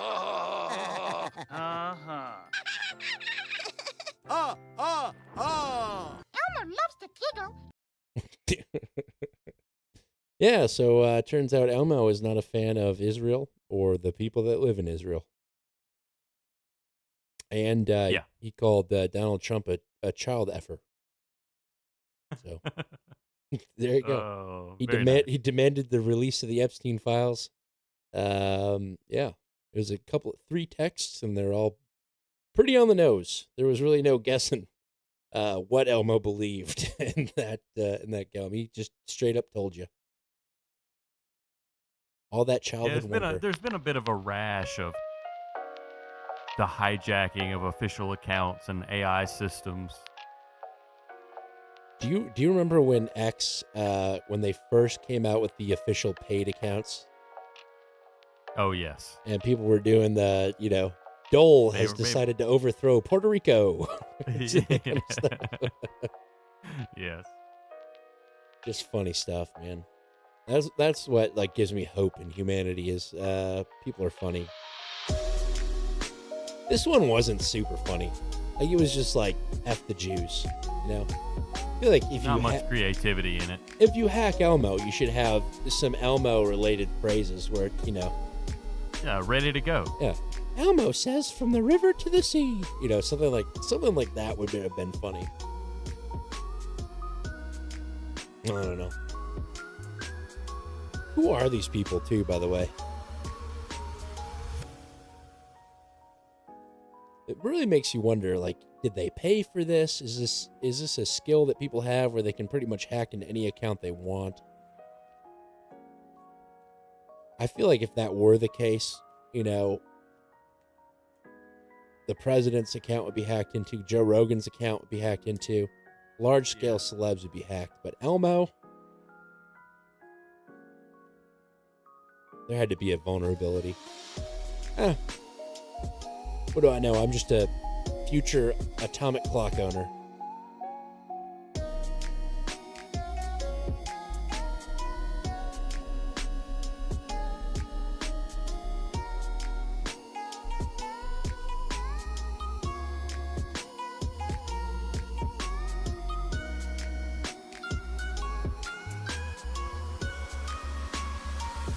I want to get an analog atomic clock.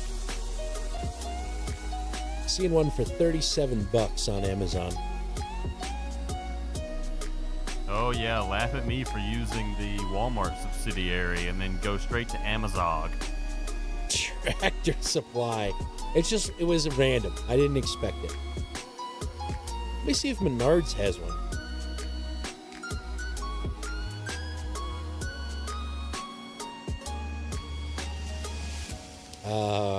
Instead of that, I'll just tell you from St. Louis, Missouri, I have been Dan Gehring.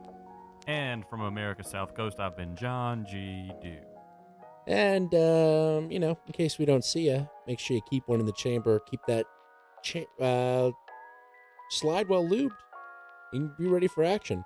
And no, rest easy that Menards does indeed have atomic clocks for sale. A new Potty Mouth song dropping right now. MMO out.